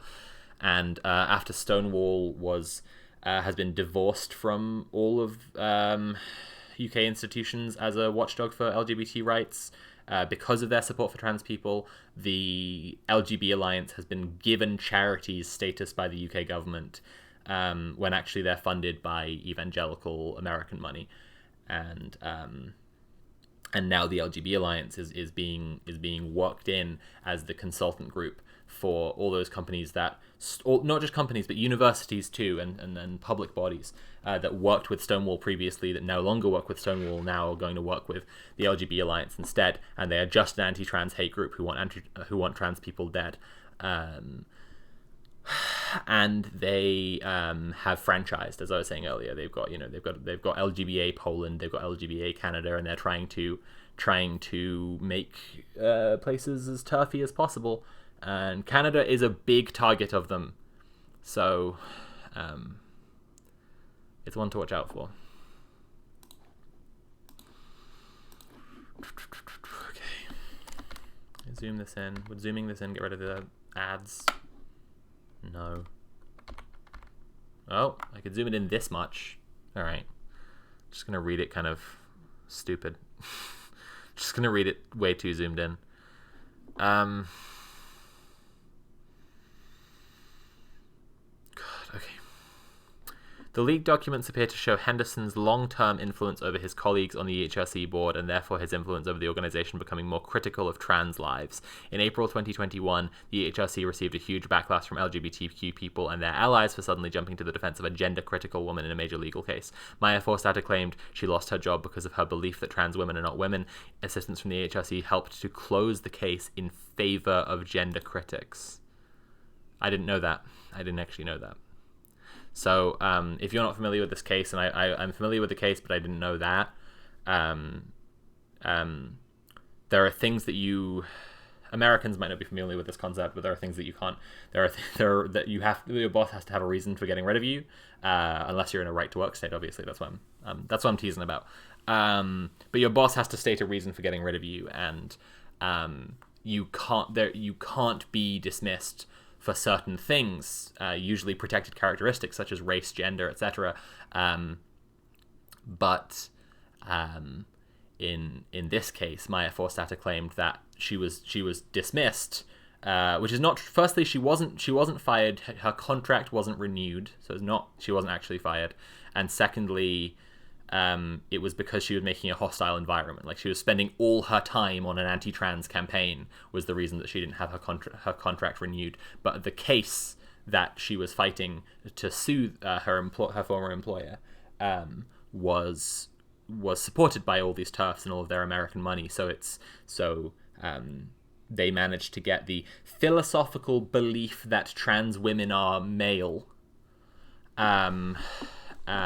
to be a protected characteristic, which in terms of employment law should be entirely meaningless. Like, for the record, like, should essentially mean nothing, because no, you can't fire someone for a philosophical belief, but you absolutely can fire someone if they are spending all their time engaging in bigoted actions and being part of a campaign of bigotry. So they changed the legal precedent there, right, to reflect what Maya Forstater wanted it to reflect, which means that the TERFs essentially did win what they wanted from the case, but she didn't win, like, proof that she was unfairly dismissed, if you understand what I'm saying.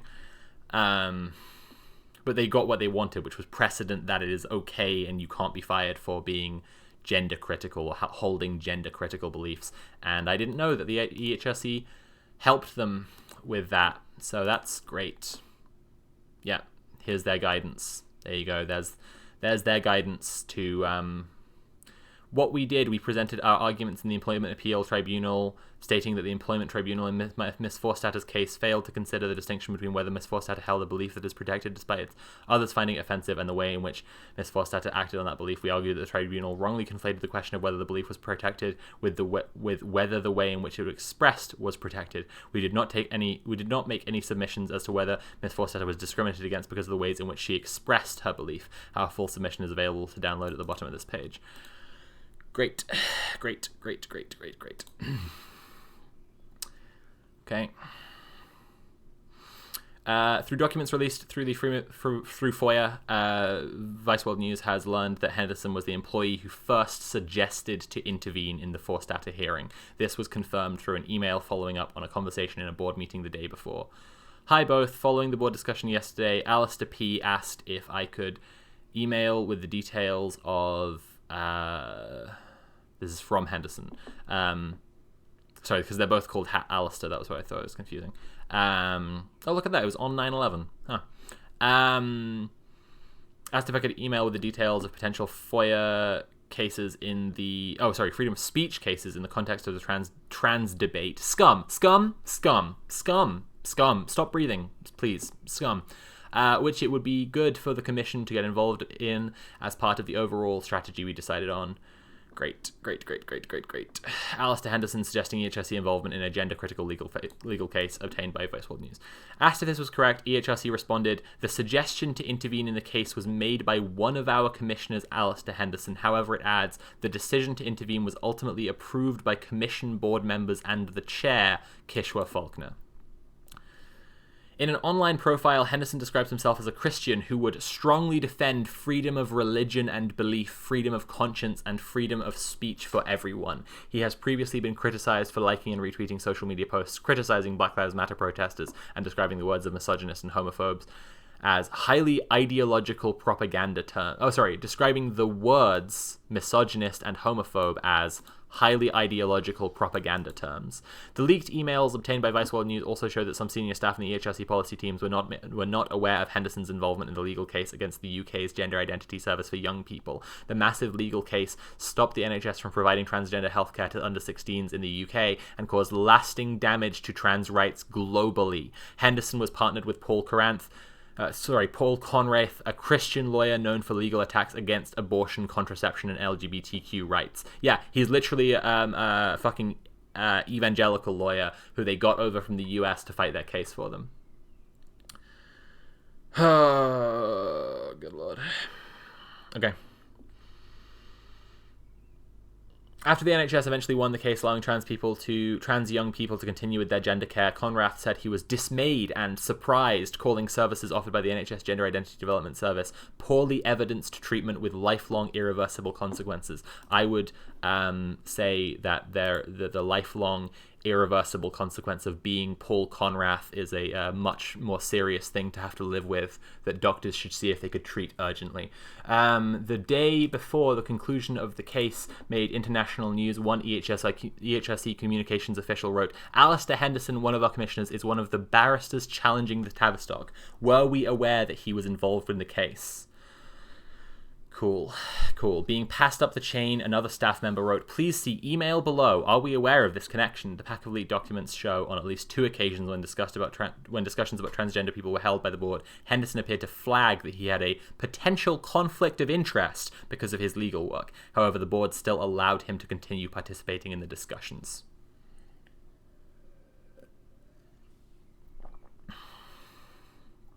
That's fucking disgusting. That's fucking disgusting. The emails reveal further evidence of the EHRC becoming more critical of gender identity over recent years. Documents show that Kate Harris and Bev Jackson, founders of the gender-critical LGB Alliance, have held meetings with people at the top of the EHRC since Faulkner took over as chair. In February 2021, the founders were personally invited to participate in a briefing session for the board on issues relating to trans people by Melanie Field, Executive Director of Strategy, Police, and... Strategy, Police. What? Executive Director of Strategy, Police, and Wales at the EHRC. That must be wrong. That must be wrong. I'm sorry. What?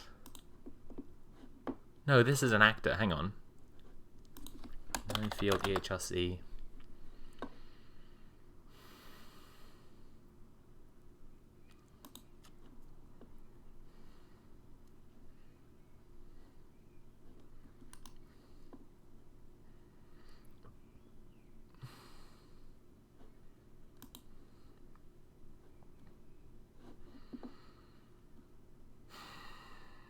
Cool. This is the EHRC's Facebook page in 2017, sharing. Jesus Christ. Oh my god. Anyway, great.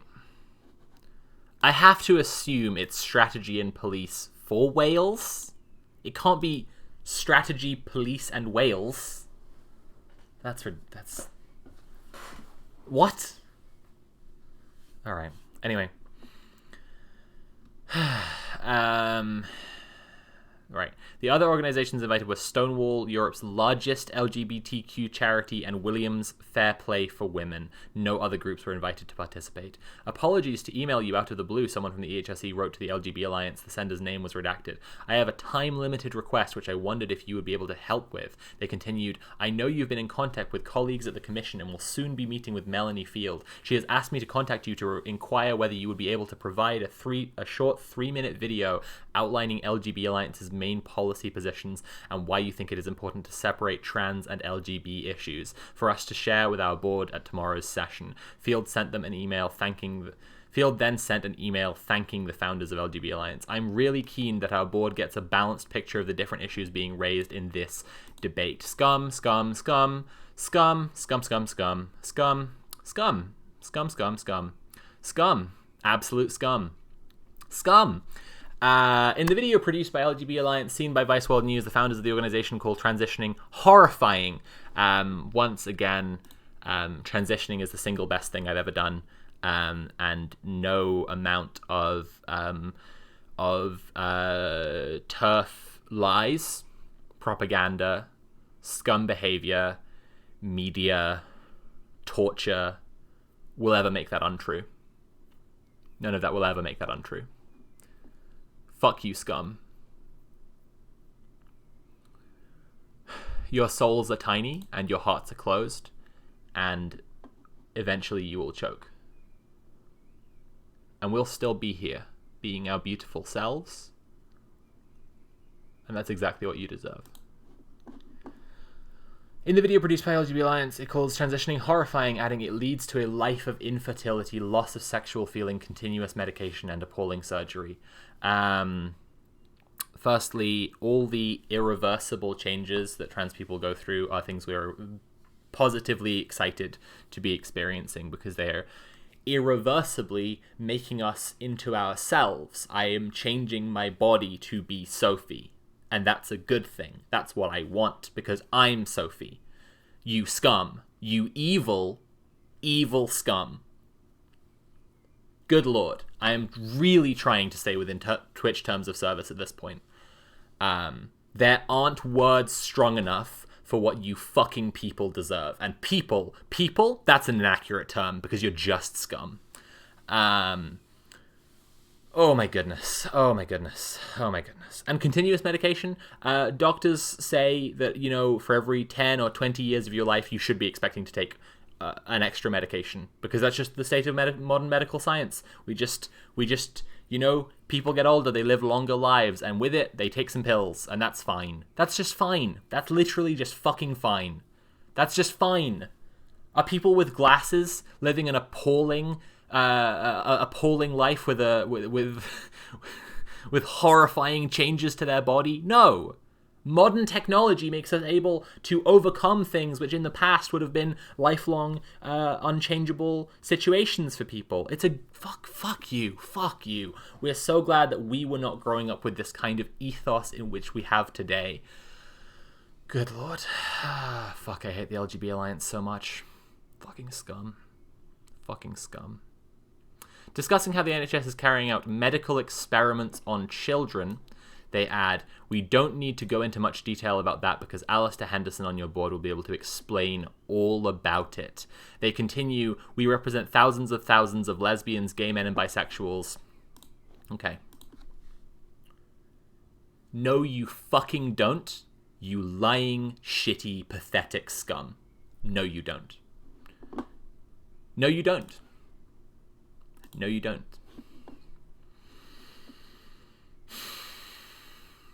Who don't hold to this belief in gender identity. Unfortunately, all the other LGBT groups do, so it's really important that we get representation and that our views are heard whenever anything about LGBT issues is discussed.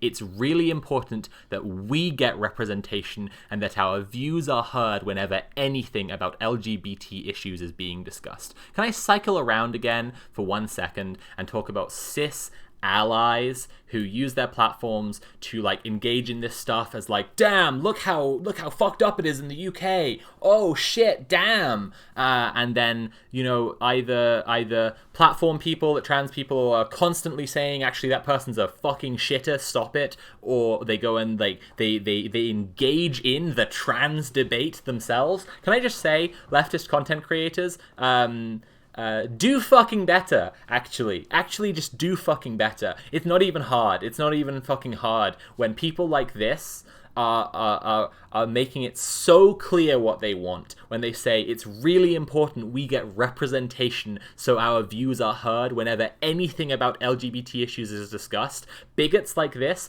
make it just crystal fucking clear. Just so fucking clear, right, what their mission is here. And it's just to be heard.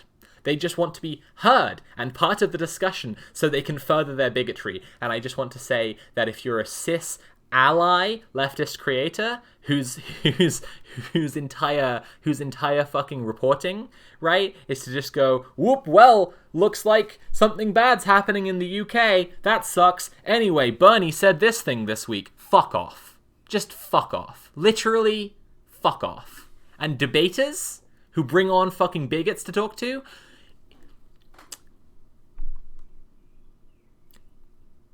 debating bigots, right? It's really important we get representation and our views are heard. Can I be any clearer? Can I try to be any clearer? I could try to be any clearer, but I'm not going to derail the stream further. But I just want to say that cis people who think that they're allies to trans people in doing this sort of shit, you're not my ally, you're not my friend, you're not my comrade, and you're not acting in solidarity with me.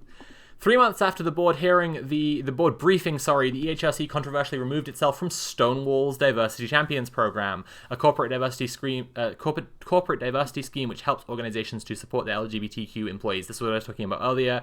Also, universities like the university that Nat and I went to, University College London, UCL, has also divorced itself from Stonewall recently, also because of TERFs in their upper management. And now they're doing things like inviting Joe Moam to come and be part of a trans debate about whether transness should be allowed. And Joe Moam, once again the GOAT, once again a genuine ally who actually puts his fucking money where his mouth is and actually has a fucking spine, publicly said he'd been invited to a talk like that and he said he wouldn't go because it was positioning trans people as debatable, and that he encouraged anybody else to do the same thing. He's completely right about that. Anyway, once again, folks, please do donate to the Good Law Project. It's one of the best things you can do if you care about this situation right here. Anyway, 3 months after asked why gender-critical groups were invited to speak with the EHRC, but no trans-led organizations were, an EHRC spokesperson said, "We hold regular discussions with a full range of interested parties on all areas of our work."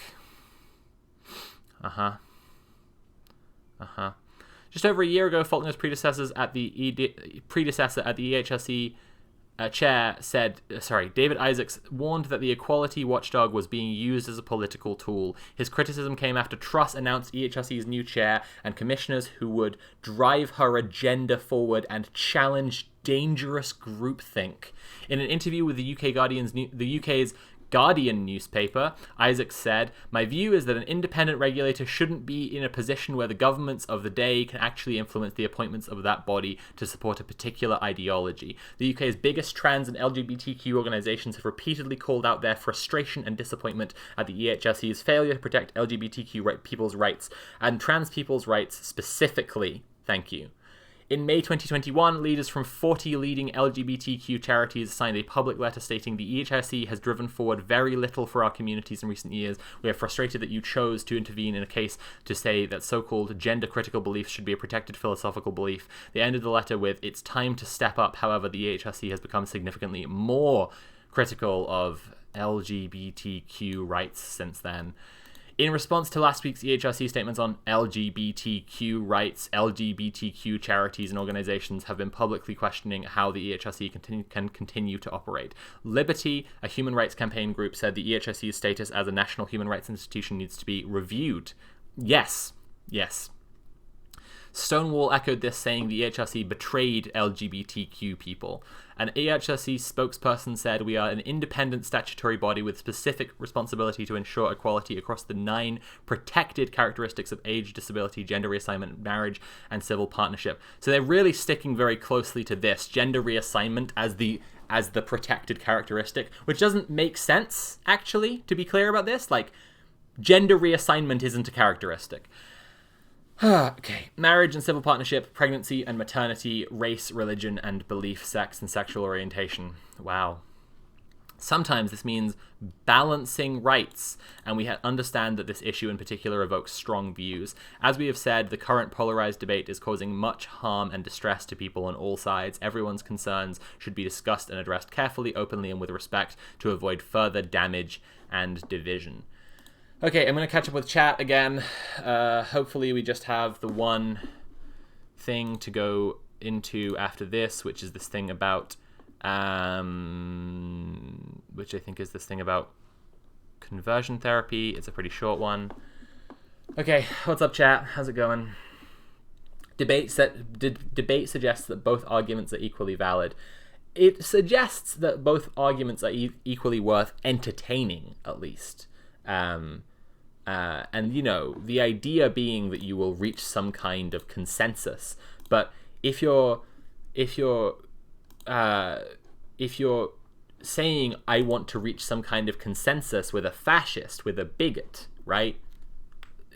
Why are you saying that? Why do you want to reach consensus with a bigot? Bigots win every debate because more people are exposed to their hateful bile. Bingo.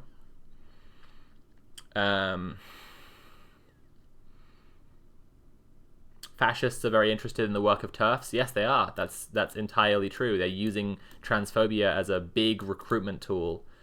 Pupbug says, "I have to go to work. I hope you'll have a restful rest of your days. Sending lots of love." Thank you, Pupbug. I appreciate that. I hope you have a nice time at work. Human rights should not be a debate, yet bigots insist it should be.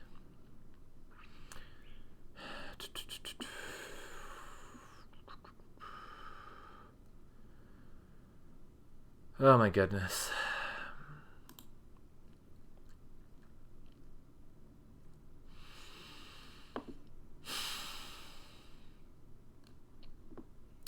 Literally nothing I hate more than Americans who go lol fuck Turf Island when dunking on the UK. Yeah, I've commented on this before, but frankly, like, it's not allyship, it's not helpful, and I include okay, let's not say allyship in this case. Like, some American trans people aren't engaging in solidarity with British trans people when they go like fuck Turf Island a lot of the time, because it's infinitely worse for cis people. I'm not really going to go into criticizing other trans people too much, but you know, saying fuck Turf Island and then categorizing the whole of the UK as transphobic, when actually by the numbers most people in the UK support trans people and in fact support policies to improve protection of our rights. It's not acting in solidarity with trans people stuck in the UK right now to be like, ha, damn, it's so transphobic. Wow, fuck all those transphobes and British, ha. It's not helpful. It's not helping us. Treating every position with respect requires not respecting some people's right to exist. Yes, it's I mean, it's not fucking complicated, is it? It's the paradox of tolerance. Right? You just actually have to say no to bigots. You just actually have to say, no, fuck that. That's completely fucked. I'm not respecting bigotry as a valid position because it's not a valid position. UK people, British people, by all means, say that Britain should sink into the sea or explode or whatever, be fired into the sun. That's fine. We can say it. That's the point. Like, we can express our frustration, but you're not acting in solidarity with us if you're not in the UK and you're talking about Turf Island and talking about all Brits being transphobic. Because plenty of Brits are trans and we need help, and you're not actually helping anyone when you do that.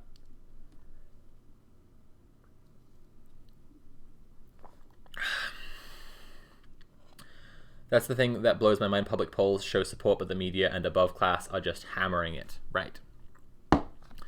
Reaction is a bourgeois ideology. It is a tool, right? It is a tool the bourgeoisie use to divide and oppress the working class.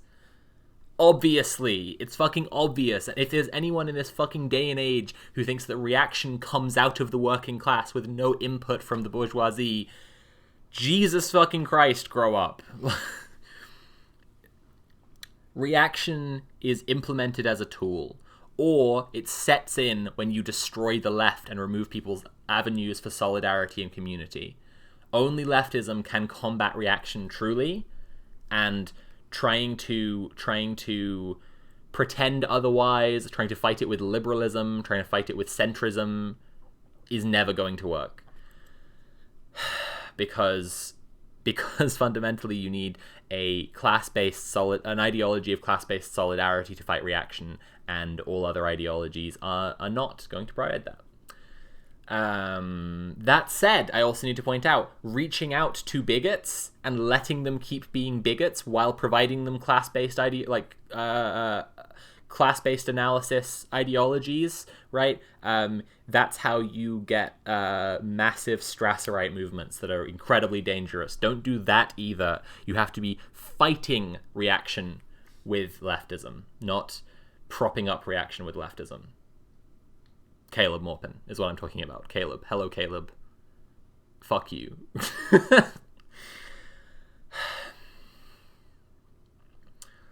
Also, I see some people in Scotland will talk about England as if Scotland doesn't also have transphobia. It blows my mind. Yes. Yeah.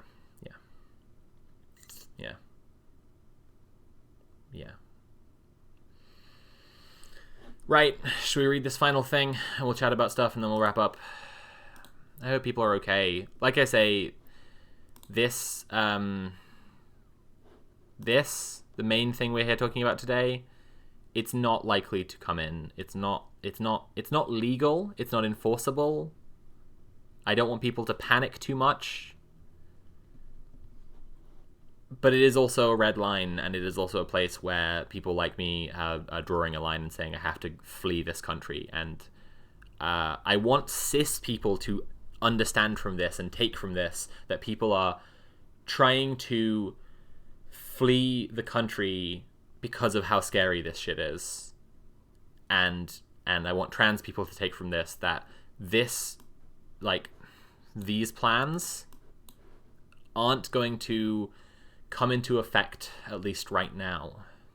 The broader climate needs to be challenged desperately, and that's why I'm saying cis people, for the love of God, step up, do something. But trans people, I don't want you to just blindly panic about over nothing. Okay. Den23578, please stop being weird. Right, this is the one about this is the source that they cited about conversion therapy. It's a short article, so we should be able to get through it pretty quickly. Stonewall response to EHRC statements on upcoming LGBTQ plus legislation. Today's statements on the EHRC are an attack on trans equality and undermine EHRC's core purpose of regulating, promoting, and upholding human rights. The two statements in response to plans to legislate for a ban on conversion therapy in England and Wales and Gender Recognition Act reform in Scotland effectively seek to exclude trans people from improved rights and protections. They disregard findings from the UK government's own research. This is, by the way, on Stonewall's own website, so if you want to have a look at it, it's stonewall.org.uk. Sorry, got distracted there. Okay.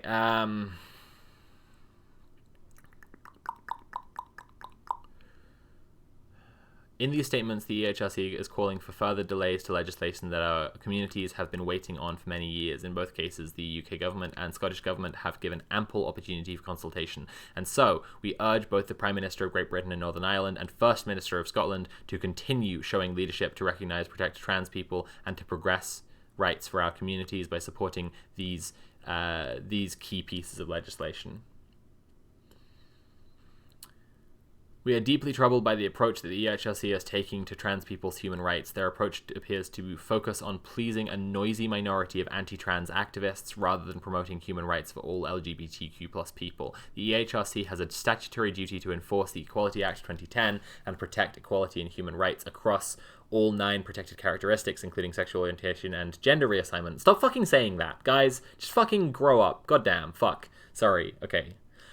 These statements do the opposite by actively standing in the way of improving the rights of trans people. The EHRC is also a UN-accredited national human rights institution. We'll see about that. We'll see if they fucking change that. They should, honestly. And as such, is expected to operate according to the Paris Principles, which include the commitment to promote and protect all human rights and to contribute towards a world where everyone everywhere fully enjoys their rights. We believe today's statements by the EHRC violate these principles. This comes as the UK is named as a country of concern in a resolution by the Council of Europe in which the General Rapporteur on LGBT+ rights raised concerns about the growth in highly prejudicial anti-gender, gender-critical and anti-trans narratives which reduce the fight for the equality of LGBTI people to what these movements deliberately mischaracterize as gender ideology or LGBTI ideology. Our communities need and deserve a stronger human rights institution. Stonewall calls on the UN Office of the High Commissioner for Human Rights and Global Alliance of National Human Rights Institutions to urgently review EHRC and ensure that trans people's rights are effectively supported by this institution. Is gender reassignment a specific legislative term in the UK? It keeps coming up phrased only in that way. Yeah, I guess it is, but it's still very irritating and silly. Yes, it's a protected characteristic, which is also a legal term. Yeah, that's really irritating. It shows how tiny and fucking useless all the like fighting to get our rights secured has been. That the best they could do is protect gender reassignment as a characteristic.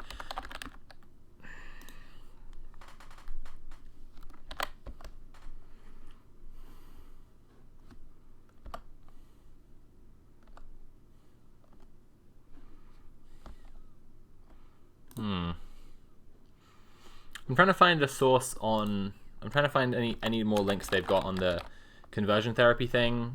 Yeah, this is the statement that's what we went and read just now. That was Stonewall's statement about conversion therapy. But here they say the upcoming conversion therapy and ban in England and Wales to not cover trans people. And I thought that they would have been reporting on the EHRC saying that, but I assume, there's Stonewall responding to it. There just isn't a link through to EHRC making the EHRC's actual original statement, which is a bit annoying. All right, I'm checking in with chat. Any last questions before we wrap up? Because I'm fucking tired as shit. God damn, fuck these people. I was going to do work stuff, and now it's like 2 hours past when I was meant to do work stuff, and now I'm just tired as hell. And I'm probably not going to do work stuff now, because I'm just fucking tired. This is just exhausting. This is just completely exhausting. I'm going to try and stream again discussing some of this stuff with another trans person. I'm going to see if Katie wants to come on and chat about it sometime. Take care of yourself. Thanks, Saint Nobody Zero. Any last stuff from chat before we wrap up? Jeez. What a fucking time. Listen, I'll say it again. What I want trans people to take from this is it's really important to take care of yourselves. I know this is really scary right now. I want you to try and make any plans you possibly can to make yourselves safe, because this is really, really fucked. But I also want you to know that this isn't happening right now. You don't need to think that this is happening right now. But I want cis people to understand that this is a climate of transphobic terror, and this is state-sponsored terror. This is attempts to terrorize trans people from the state, and that's fucked. Thank you, Unnamed MB, for subscribing. This is work stuff, just other work. Yeah, it is. You're right. But I'm just annoyed because I was looking forward to getting back to recording my podcast where I just play tabletop games with my friends, and then this news appeared and I had to talk about it. Like I say, I'll try and talk about it a bit more of a productive conversation with another guest sometime soon. I want cis people who are watching right now to talk to other cis people, donate to the Good Law Project, and write to your MP if you live in the UK. I want you to do that today. I want you to fucking do that today. I want you to understand how terrifying this situation is for us. I want you to get that. I'm begging you to understand that. Please. Please. Please understand that. Please act. Please do something. Our lives are in danger. Our existence as an entire group. They are trying to exterminate us. Please do something. There are so many more of you than there are of us. Please talk to other cis people. Please give money to the Good Law Project and platform trans people and do everything you can to uplift our community and try to help with our protections. And please, for the love of God, if you're in the UK, write to your MP and raise concerns about this. And not just this, but about the general anti-trans climate. You have to do something. And trans people, please just take care of yourselves, because it's not fair. It's just not fair. It's just fucked. And just try and take care of yourselves. I try so hard to tell my cis friends to talk to other cis people and fight for us. I hope they do. I hope they do too, Rayquaza. Thank you for saying that. This is just... Before you go, what are some good points to hit if people are going to contact their MPs? First of all, I will try to put together a template for people who are trying to contact their MPs, meet with their MPs, and then send emails to provide resources. I don't know when I will do that, and I am telling you, if you're cis, you have to contact them today, so do not wait for me. Do not wait for me. Additionally, do it when you see me publish the thing. But some of the key things we're going to hit in there are the LGB Alliance being funded by evangelical American money, being part of an international hate movement against trans people, being part of a wedge issue, trying to drive a wedge between trans allies, people who want to protect abortion rights, LGBT people and their allies, and everybody else.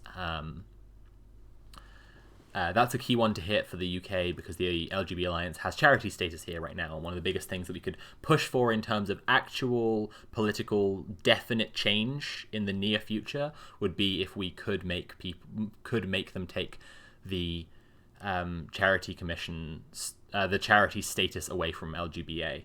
Highlighting how politicians like Rosie Duffield and Joanna Cherry were honored guests at the LGB Alliance conference, which was just a conference of transphobes.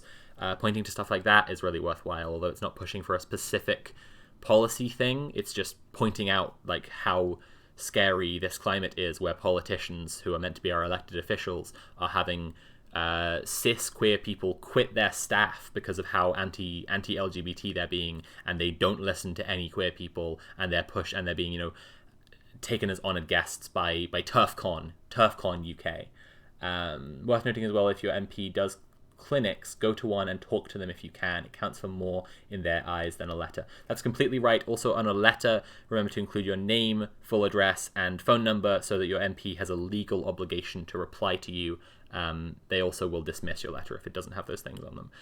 The template I'm going to publish is going to be about how to meet with your MP, what to talk to your MP about, and then include resources to send in an email after that meeting. So when I'm saying just now, send them a letter today. So I'm not saying just, it's not the same thing, but when I do that, it'll be a guide for how to go meet with them.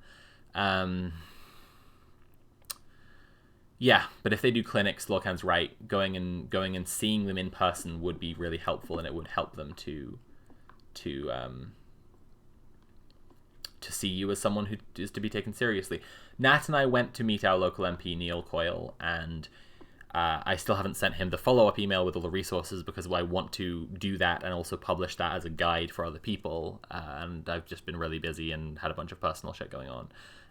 But one thing that he said was that he had also had two, I think, like a lesbian couple whose kid is who are concerned because their kid is being indoctrinated at school, and he has to view them also as his constituents who are there, who are concerned about something. And he is an oblivious cis man, right? He's an oblivious cis het man, like without contact from people who are his constituents. And I'm using Neil Coyle as an example right now, right? But like all MPs, without an example, without seeing trans people and our allies as, good lord, Den3578, I'm wearing jeans. There you go. Are you happy now? Do you want to get into a weird little discussion or whatever fucking troll thing you're doing about whether I'm wearing jeans? Is that what you want? There you go. I'm wearing jeans.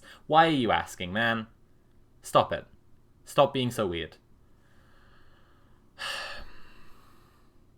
Look, if you're going to follow up with some clown-ass shit where you're like, oh, but if you're a woman, why are you wearing trousers? I'm just going to ban you, and you just will have wasted everyone's time at a time when I'm trying to highlight how the fucking Human Rights Commission is trying to kill people like me. Alright? And if you're not doing that, if that's not your intention here, if that's, like, not what you're here for, right? Can you not see how fucking weird you're being? Jesus Christ.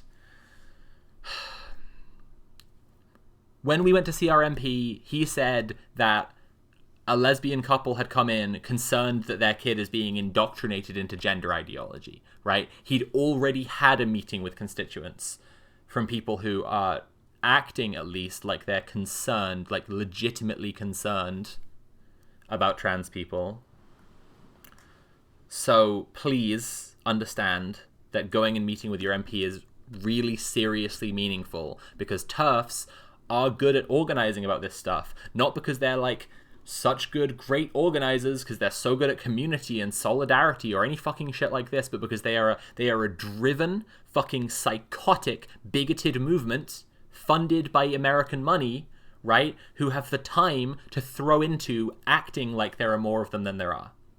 Okay? And so they are dedicated to doing things like going and meeting with their MPs, and only countering that with much more trans people and trans allies going and meeting with their MPs to talk about the terrifying climate of transphobia and exterminationist policies and exterminationist behaviors and rising tides of attempts to push trans people out of public life. Only that can counter that when it comes to MPs, right? So you need to do something. Please go meet with your MP. Please email them, include your name and address and phone number. If you're outside the UK, please donate to the Good Law Project. That's a very helpful thing you can do. Anywhere in the world, if you're a cis person watching this, please talk to other cis people and tell them to talk to other cis people if they're on board and they're on side and going to help trans people. TERFs don't have to spend time surviving, so they use that time they have to hate on trans people. That's exactly right, Patapatatyo. Patapatatyo. I'm trying to get this pronunciation right. Anyway, I'm tired. I'm gonna go lie down. Fuck these fucking scum. Trans people, please take care of yourselves. Cis people, if you've wondered what you would do when a group is facing genocide, it's whatever you're doing today. So choose what you're going to do today. Right, I'm going to raid into someone. Fred and Emily, good friends of mine, and they're very nice and light, so it should be a relief to anyone who's looking for something entertaining and chill to watch now. Check out my stuff. You know where all the links are. Patreon.com/Sophie from Mars if you want. I don't know. I don't fucking know. I don't know what to say. Thank you for coming.